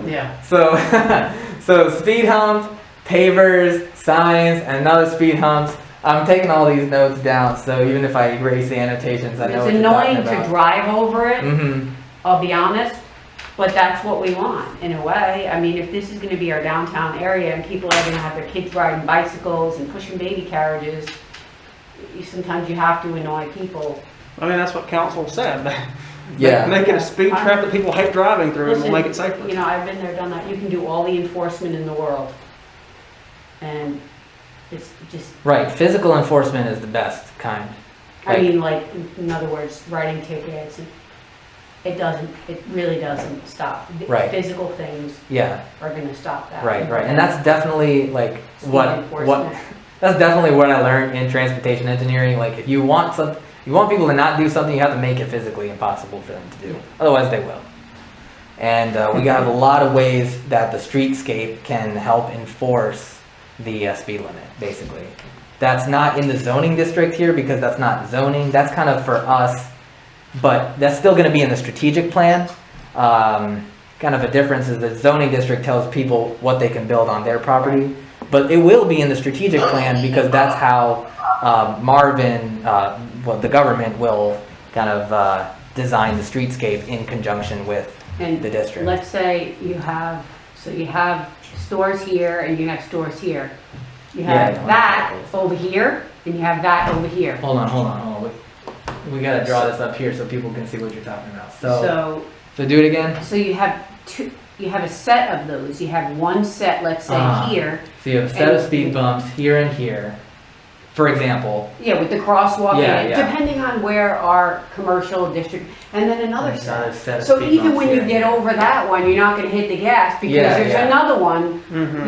150 feet or whatever it is down the road. And again, we've done this where people are like, all right, go out and do speed enforcement. And you write people all the tickets you want and Mhm. it doesn't change behavior. That's going to. Yeah. Because they can't fly through that, especially if there's two sets. For sure.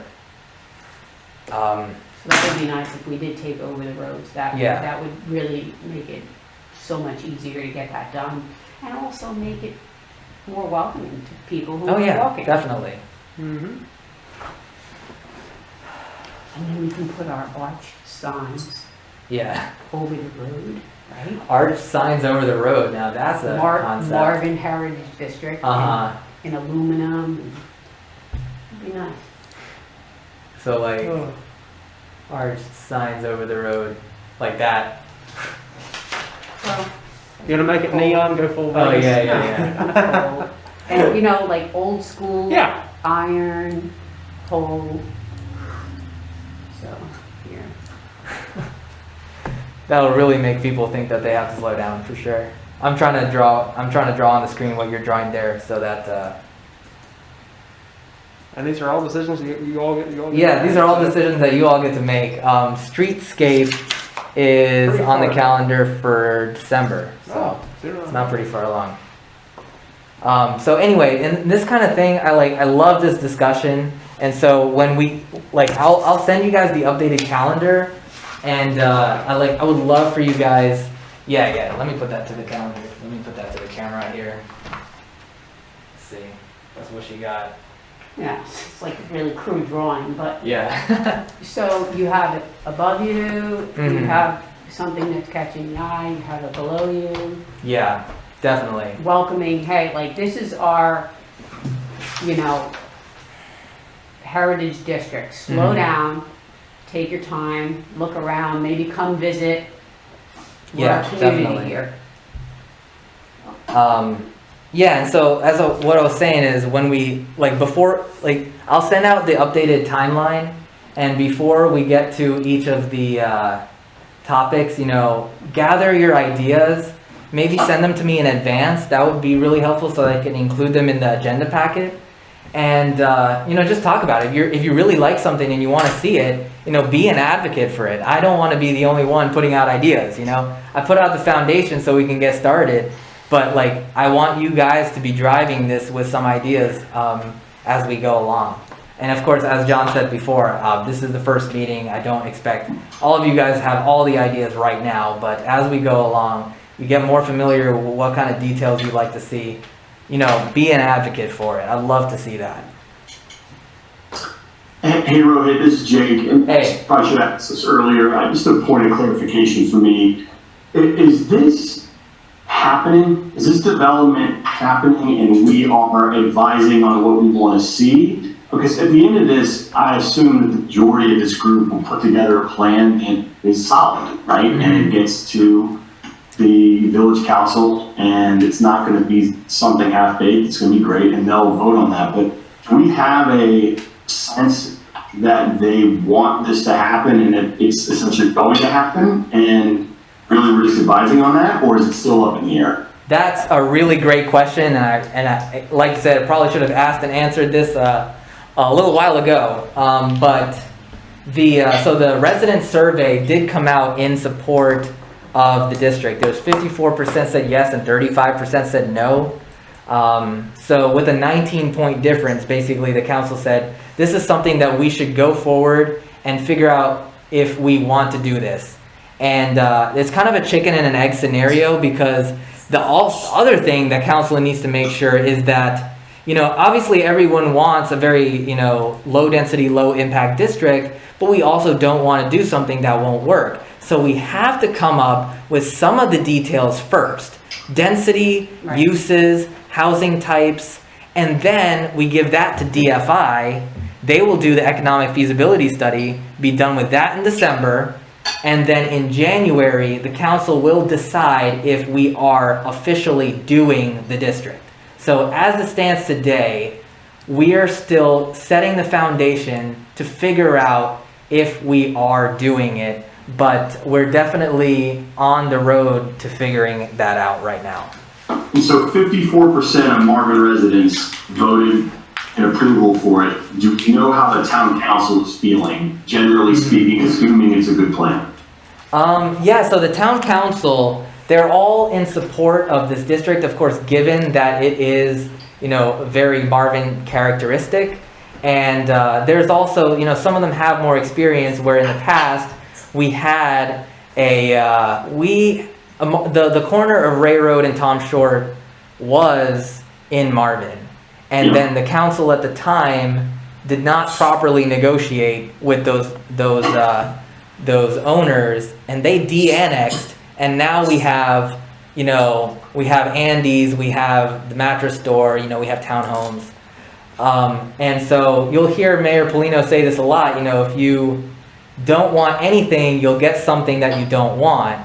And so this is our big opportunity to get, all of the people that own property in this district. It's been on our land use plan since 2004 to consider a downtown district in this area. And so to actually narrow down the details of what that could look like and if that would work, and as if that's what at least a majority of the town wants, then we would go forward with it. Yeah, because I mean, to your point, that's going to shape, and this is for sure not about me or us out here on 3 Pond Acres. It's going to shape my approach to this conversation, because if it's going to happen and we need to get our brain around it, then absolutely I'm going to have some strong opinions. But as you can see by the map, I mean, it's no secret we're not in favor of this, and we've got significant concerns. It's sort of one of those.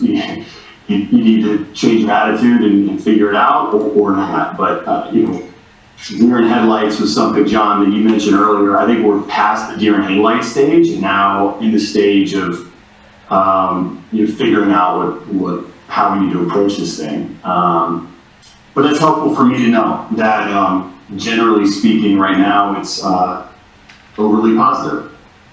Mm-hmm. And it's really important that you're on the committee, Jake, because part of deciding if this district is feasible is to have a voice at the table of how much privacy and buffers would you require of this district to feel comfortable living next to it.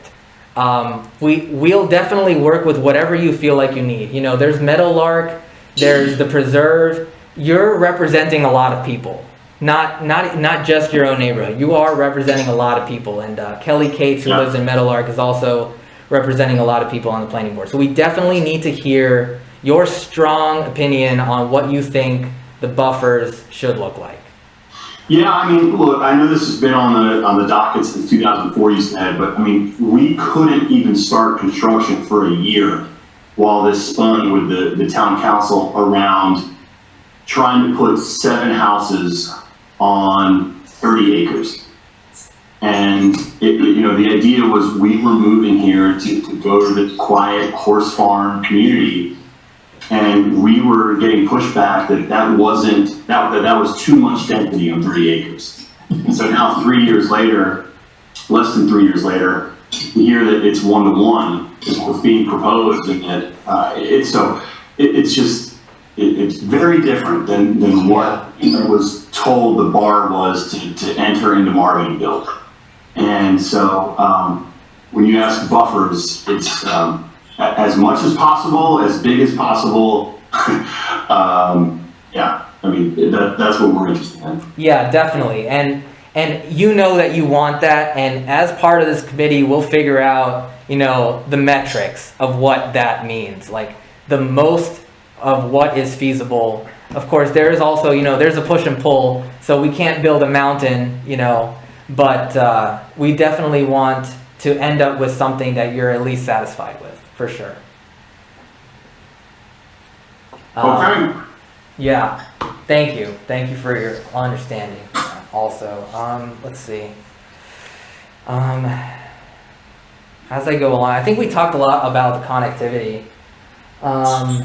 Pedestrian connectivity is really important.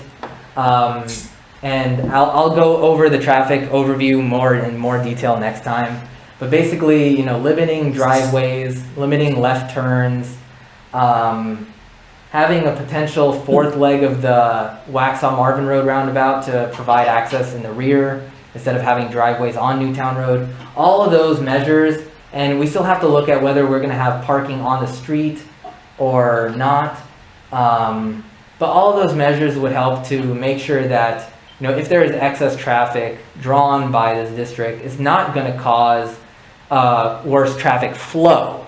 Like, yes, there may be more traffic volume, but the flow might even be better than it was before because we'll have a roundabout up at Marvin Road, and we're not going to have people stopping in the road, to turn left or anything. And you made a point on the greenways thing about possibly limiting to certain weights or commercial. Oh, yeah, vehicles. yeah. That was another thing that we talked about on the greenways committee. So where we have tractor trailers flying through Newtown Road.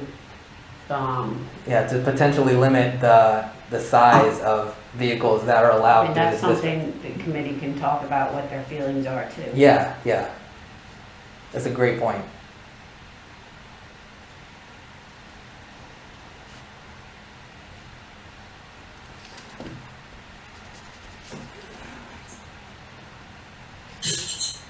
All right. And the last thing I have on here is recreation. And we touched on this a lot in the past, so we're kind of overlapping topics now. But a very important part of this district is also to provide open spaces for public gathering. And we would have the property owners required to have a certain percentage. I put 15% here. Don't know what that percentage needs to be, but that's another thing. We'll see what, if 10%, 15%, 20% looks like on a property, and then, narrow it down when we get to that point. We also have several lakes in this district. We're talking about this one that was in the old Ardrey property, and the one in Scott Lett's property. Those are kind of in the back. You can see them if you're, walking or driving by, but that's a really important natural asset of this district and of Marvin, and I'd love to see those, being utilized in the way that we require people to develop and not just ignored. Just not ignored, just in fact, recognize it's an asset and develop around it. Could be very beautiful. Rohit, I got another question for you. Yeah. I know that these are just examples, right? That none of this is set in stone. Is there a reason why the Priebus and Odell properties haven't shown up on any of the sketches for this evening? Yes, Is there anything that's changed with that? That's a great question. So back in March, when I commissioned this art piece, we did not know that Priebus and Odell were going to be part of the district. And so as we get into the next topic, that's actually something that we're going to talk about in the next agenda item. But then they later, thought, okay, those two properties would be, they wanted to see being involved in the district. They're pretty, open, large tracts of land, but they're kind of a little too far around the corner for commercial. But they would be appropriate for some residential development, of course, sufficiently buffered and roads and trails going through them, properly in relation to Newtown Road. But yeah, the reason why Odell's and Priebus's property haven't showed up is because they weren't in the boundary when I told the artist what to draw and when I told CP&I what the boundary was, but now they are. And, Got it, thank you. And the next round of renderings, I'm right now working on, the artist that made this is not available anymore to make new renderings, but I'm working on getting another artist, and the next round of renderings will include, what a potential, what a neighborhood might look like in the Odell and Priebus properties. Still, we're eyeing a max of 1 unit per acre and plenty of open space and tree preservation. In all of this, it's very important that we keep all existing buildings and as many existing trees as possible. But then, like, if you go to like a place like Birkdale, and there's a kind of a central mixed-use node, and then well behind it there are neighborhoods of different types of housing, and we'll explore that, the types of housing at a later meeting.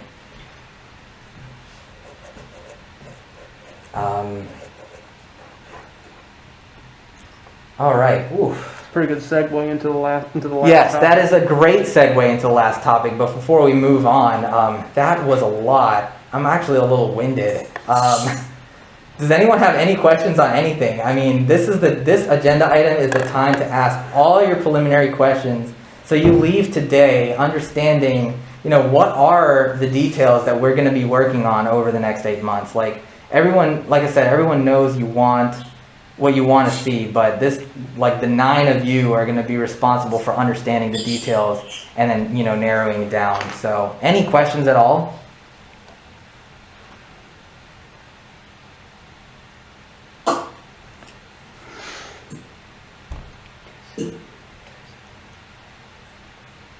Okay.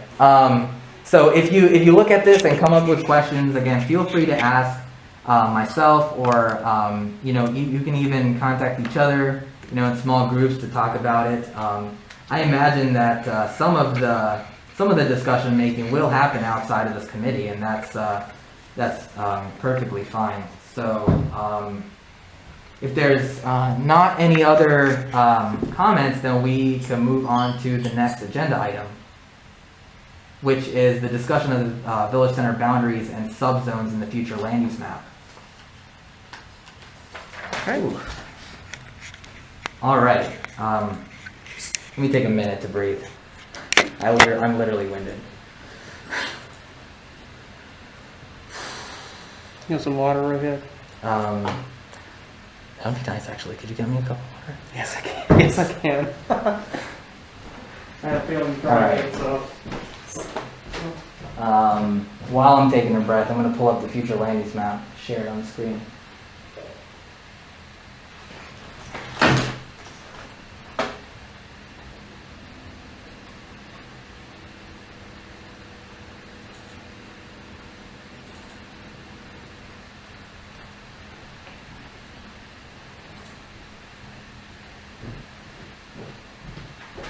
Sherry, would you like to? I'm good, thank you. Thank you very much. Mm-hmm. You're right ahead. Thanks. Are you pulling it up? Yeah, I'm pulling up the future land use map. The plum. Let's see, it's going to be under, let's see. And it's the last, it should be the last page of your packet.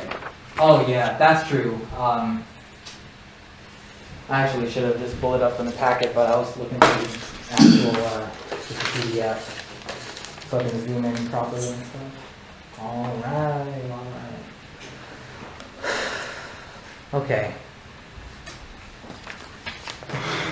All right, so there's a couple of things going on here, and for the planning board, you're all very familiar with the land use plan, and the land use plan is the overall vision for the district, and it contains a lot of, guidelines that the council should consider anytime they see a rezoning request or development request. They refer to the land use plan, and they say, is it consistent with the land use plan? And then they make their decision. And this future land use map is in that land use plan. It was deliberated by the planning board for a very long time, presented to the council, and it will be up for their approval next week. And so that gives this committee a very golden opportunity to provide your input on the boundaries and subzones of the Marvin Heritage District, which is in the future land use map. So up here we have this concept. Again, the parcels that are in this district, debated by the planning board, and then within that, the subzones are kind of still recommendations, of course. So you see the concept of frontage, commercial being in the frontage. Commercial areas will be significantly buffered from existing residential areas. And residential, commercial, and civic and religious uses. So to start the conversation off, the boundary itself, like Melinda had said before, the boundary had originally started from roundabout to roundabout. Then the previouses came and said they were very interested in being a part of the development, but then the planning board said that would be only appropriate for residential, but they could have what we call village center residential. Like we could consider, conservation of space for packing their 20 houses in a tighter space, etc. And then being having their development be cohesive with the rest of the district. So anyway, so first the boundaries. The properties included in this district are shown here. Does anyone have, you got a chance to review in the agenda packet, so I hope this is not new. Does anyone have any comments on, any questions or comments on what properties are included or why, or anything that you might want to see different? Let me throw out, just, as from planning board's perspective, anyone who saw the very old, future land use map, this district is, quote, much larger than was envisioned back then. Especially, regarding the Odell and previous properties, etc. And that really came about from recommendations from that, what's the name of the committee? CPNI. Yeah, there was a free service of professionals that made a study of this proposed area for the village. And sort of their thought of those properties around the turn was they would serve as an excellent buffer for the adjoining, existing residential if we did something. And people not being on the planning board may very well be unused to the term of a conservation district. Go back to the arbitrary 50-acre parcel that would, in current zoning, would allow 50 homes. But what if you took those 50 homes and you stuck them in let's say 20 acres right in the middle of that 50 acres and left everything else around it as buffer and parks, etc. So that's sort of how that area grew, and that's the vision that the planning board sees. You know, as an explanation of that, you know, expanded district. Right. So like back when we were talking about, the district boundary was kind of drawn like this, I think. It looks Yeah. right. Yeah, I know. And that was back when they thought, okay, we were only going to regulate, you know, commercial uses in that frontage. Let me just draw it more like that. When they thought they were only going to regulate the commercial usage on the frontage of the roads and not worry about what happens in the back of these large parcels. But yeah, as John said, it is definitely in everyone's interest to also allow housing types that could be condensed into smaller areas so that we could have very large buffers and a lot of public space. And to do that, we have to include those properties in the boundary in full and then deliberate on the details of the residential only you know, zoning regulations.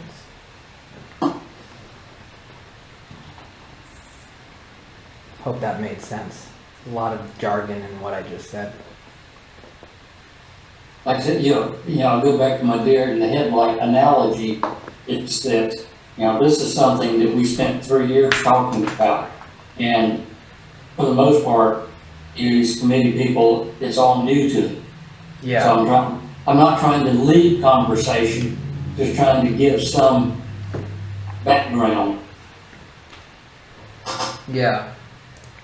I guess the people who live in or near the district might be more inclined to provide comment. I mean, does any of this, I mean, does all of this look all right? I mean, I think, I mean, if Jake, if you want to provide a comment as well, obviously none of 3 Pond Acres is included in the district because it was thought that you would want to remain, you know, that residential subdivision. I mean, what do you think? Do you think that the front parcels could be village center residential and that we should add that as, not that color, but yellow? How do you feel about all of this? Yeah, unfortunately, no, we're not interested in that. Okay, good to know. We had conversations with all of these property owners. You know, Mr. Jeff Reasons, when he owned this property, he's no longer living there. He didn't want to be a part of the district, so he's not in there. Mr. Coates did not want to be part of the district. But again, all residential uses adjacent to commercial uses, we're going to figure out what exactly it means to be significantly buffered. But the plan, this kind of high-level plan just sets the framework so that in the near future, decisions can reflect on this land use plan and say, okay, yes, it is consistent with the land use plan.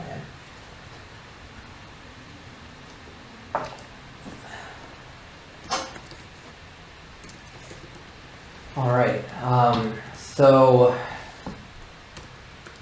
if there are no more questions about the boundaries, I guess I would like to move into the subzones. So subzones, again, it was a concept that, and this is just a plan. In fact, subzones in the land use plan isn't really even as enforceable, but it just shows, you know, it shows the world, whoever that may be, this is kind of what we're interested in seeing. You know, residential in the back, commercial in the front, centered around the area between Marvin and Marvin School Road on Newtown, and not much further out than that. The churches, obviously, they remain churches. Those are in the middle, and they don't seem to be interested in developing anything. Banks was talking about having maybe a youth ministry building or something, but in the short and medium term, they're probably not going to do anything, both of them. Here's the parcel that we own. The Village of Marvin government owns this 4-acre parcel. That's where we're thinking of putting the village hall, but it's pretty swampy. So the site work was expensive. We're looking at other options. Not all options have been exhausted, so they're still working on that, but we will still own that parcel. Whatever we do, if we build a village hall there, that's great. If we don't, if we build it somewhere else, that would be where we put some sort of flexible public green space where there could be like a farmer's market, or an amphitheater, potentially like a food truck area, something again flexible and public, and if it's not being used for anything active, it could still just be a park. That's the concept, and that's if we don't put the village hall there. So those are what the pink areas are about. And so I think I've explained everything in that regard. Do anyone have any comments about the subzones?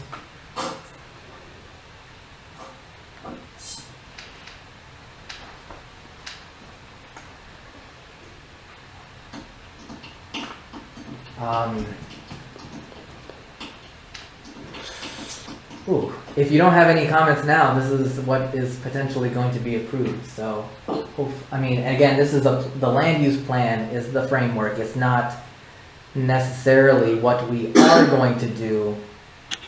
It's what we think we're going to do. And the subzone map being included in this was an attempt to kind of stave off any fears that if you were to look at this future land use map of Marvin and see this big swath of area in the striped area, to make sure people aren't thinking that we're going to have a 125-acre, commercial mega complex, and that the commercial is going to be very limited, in fact.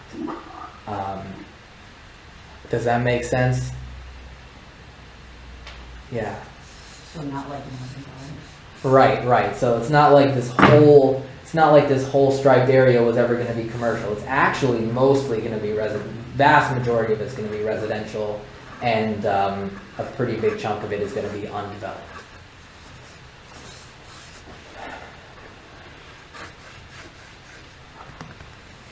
All right, so I think this is going to be our first opportunity to take a vote, because it might be a good gesture, that the village, this Marvin Heritage District Committee weighed in on the outline of the boundary. I don't know if you can take a vote without amending the agenda, but you can at least get a general consensus. Oh shoot! Yeah. I can't. I would just say, given no objections, that this is recommended by default, or something like that. Yeah. Given, okay, you're right, because I can't. Okay. We can amend the agenda. No. That's not necessary. You're right. We can only take a vote if the agenda item says consideration. So good point. That's why we have you. Thanks. Keeping us all on track. So as you said, keep everybody in track. Yeah. Austin, not just me. Thank you, John. He's really good at that. So as he said, hearing no objections, I could tell the council at next week's meeting that there is no objections. Yeah, no objections from the committee. And that there was a general consensus that this is acceptable. Yeah, a consensus that this is acceptable. Of course, knowing, like I said, this is a land use plan. It's what we think we could do, not what we are going to do. Yeah. All right. Hearing no objections, that's what I'll say. Council committee had no objections. I know that was a lot to digest. The next 8 months are going to be really fun, and hope you guys bring a lot of good ideas to the table. Think back to places you've been, and what you liked and didn't like. Bring all your ideas to the table. Give it to me in an email or or just, you know, bring it to the meeting. And Emma and I will do as much as we can to give you as much visual, you know, reference material so that you have an idea of what some of these, you know, more quantified metrics actually represent in order to make, you know, more informed decisions. So with having no further comments, we can move on to the review of action items. Do we have any action items? I don't have any assignments, so go ahead unless you've assigned yourself something. I think we're good to move on. No, I mean nothing except seeing the Village Center Committee had no objections to the. So we'll just say you will report that there were no Yeah. objections. Okay, I'll put that as the one. Oh, and I'd like to make sure that you all receive a more updated timeline, because we're going to be diving into a little bit different like set of topics than the timeline that was in the packet at the next meeting. That's kind of what it looks like for the next meeting. So you're gonna send out the Yeah. updated timeline. Yeah.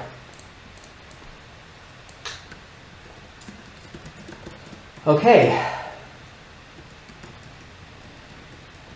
I'm nervous but excited. This is gonna be fun.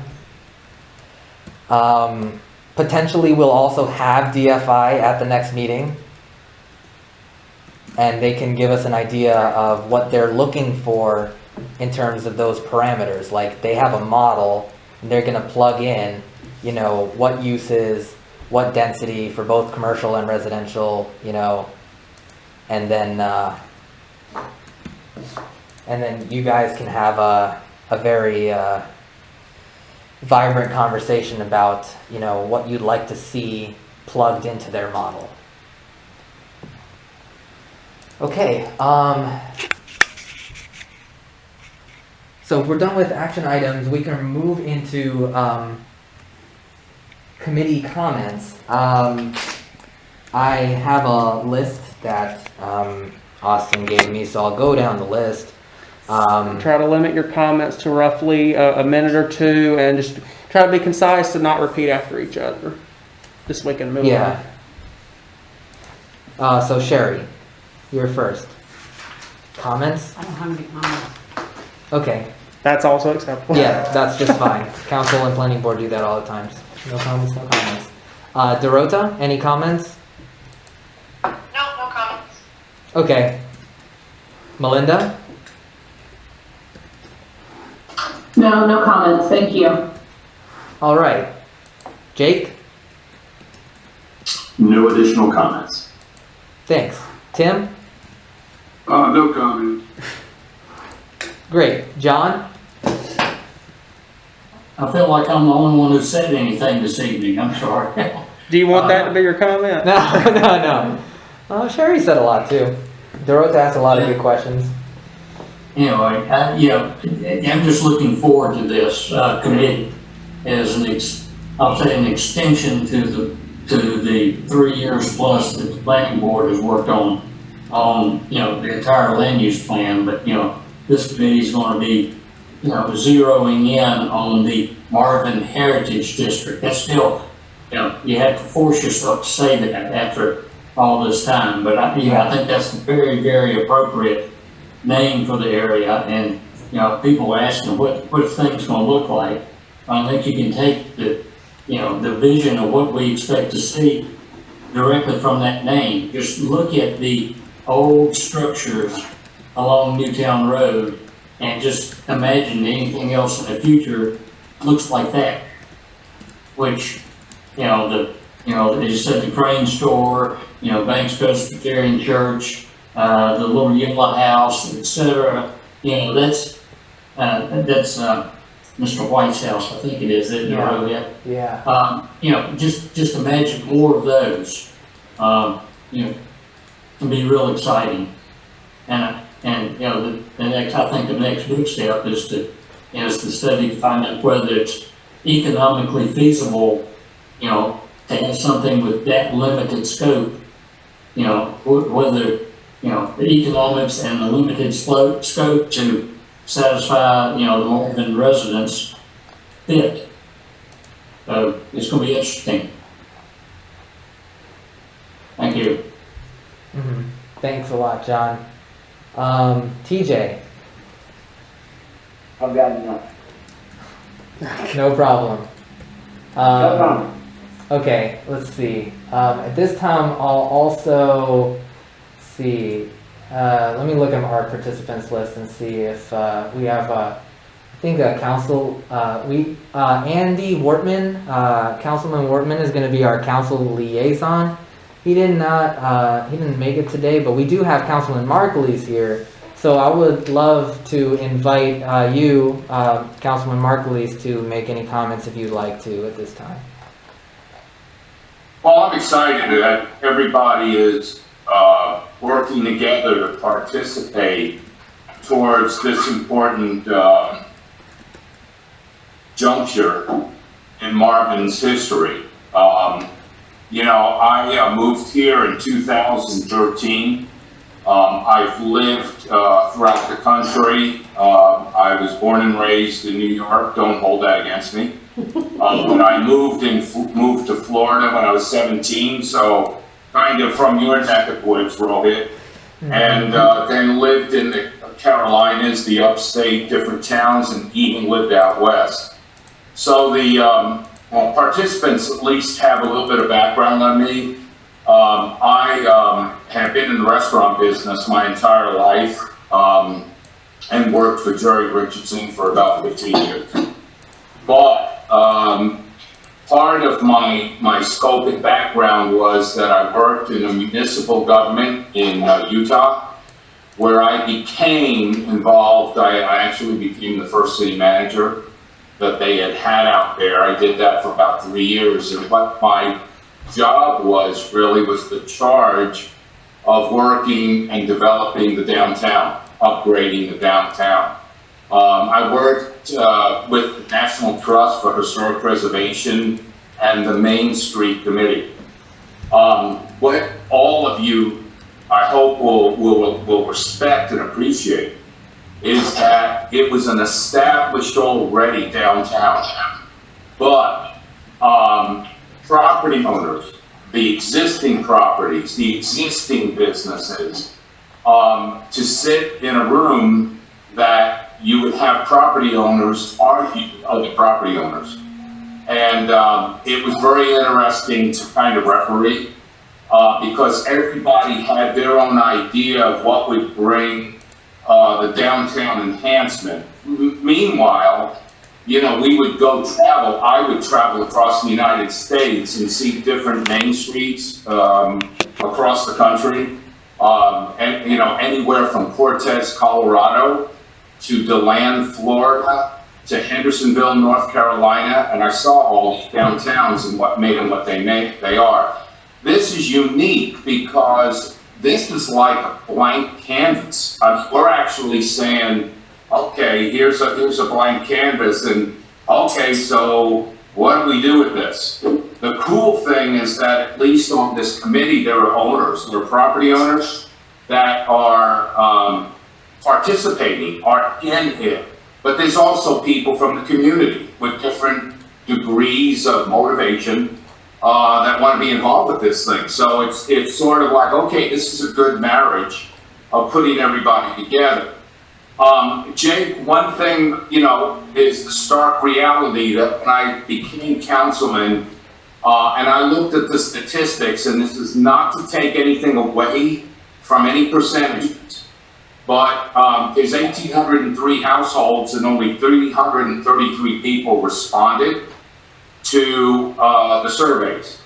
Of that, 54% said they were interested in the downtown, or not downtown, excuse me, a heritage district of some sort, that there would be, just like Dr. Melinda Daniel said, something that would be kind of quaint and neat. What I think we all need to understand is there's a lot of people that don't know even what we're doing. There's a lot of people that you saw through emails, rumor and such, that people think we're getting together to put a mattress store downtown. Somebody used that term during the meeting. And it's like, it's gotten, the rumors just float out there. So this needs to be, and I know we'll be in good hands with Rohit and Austin, to kind of be real transparent. A lot of people don't know what's going on. And I know that's shocking, but it's just a lot of people don't know. That's why we're having a lot of town meetings. A lot of what we're going to be doing and talking about, the first town meeting that we had a couple of weeks ago, is going to be the first meeting to be able to present to the community and say, this is what we're thinking. What do you think? You know, we may get pushback. I mean, there may be pushback from people that sit there and go, are you kidding me? Where did this come from? I hope, you know, people embrace what we're working on. I'm optimistic in that I would like to see, like in the same spirit that Dr. Daniel said, I'd love to see a little bit of quaintness. The major things that we need to do Village Hall. That's kind of what this was all centered around, was we need a new Village Hall. And what we have doesn't work.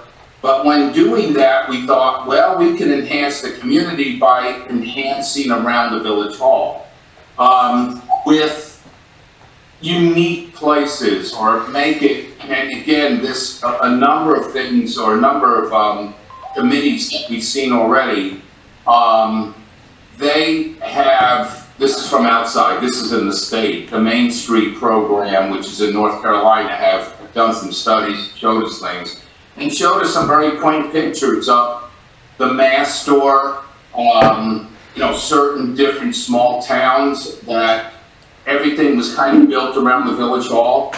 So it's doable, but there's, you know, there's going to be a lot of work. Yeah, and you know, thank you. You're showing Hendersonville, you know, we're not going to look like that. But, you know, it's meant to be a meeting place. When the council started talking about this, and this was based off of, like Rohit said, 2004. 2004, this is when it all started. In 2016 is when all the property owners got together and said, hey, can we develop something here? That's where it all started. I think that's where the survey was kind of originated from too. It was off of what was the property owners said that they would like. Cool thing is when you have the buy-in from the property owners, it kind of makes it easy. But, you know, this is going to be this is new and uncharted. So I just have to be listening in. I've been involved with this, obviously. So, you know, I just wanted to kind of give my, you know, thank you, Rohit, for inviting my participation. You know, it's going to be a step-by-step process here. But thank you all for participating. I mean, thank you for playing a part in the community, you know? And not being apathetic, being involved. That's what makes it happen. And you know, maybe this is going to happen, maybe it won't. I don't know. You know, the people in the village may see us at the town meeting and go, what are you guys doing? And, you know, it's going to be news to them. So we have to be really transparent about what we're doing and how we communicate. But thank you, Rohit. Mm-hmm. No problem. Thanks for, you know, also thanks for being here. Your expert opinion, you know, being involved with the Main Street program is going to be very important. And again, just as you said, it's really cool that we have a committee with, you know, residents of Marvin from all different interests. Some planning boards, some property owners, and some adjacent property owners. It's going to be, it's very important also that we have all of those different types of people, so that we end up converging on something that at least everyone is okay with. I mean, there's obviously going to be some points of conflict, and some people are not going to be happy with everything. But having this, you know, roundtable conversation is going to be a very important process towards getting to where, you know, everyone wants to be. So thank you all for being here, and I think, so we went around the table, so, with that said, can I get well, is there any other things? I don't think so, right? We're good to go. Yeah, we're good to go. This is my first time being like a parliamentarian or anything like You're that, good, so you're good. definitely going off of your guidance, Austin. But anyway, so can I have a motion to adjourn the meeting today, 9:26 p.m., October 8th? Move to adjourn. Okay, so I got a motion from Dorota to adjourn. Any further discussion? All right. All's in favor? All's in favor?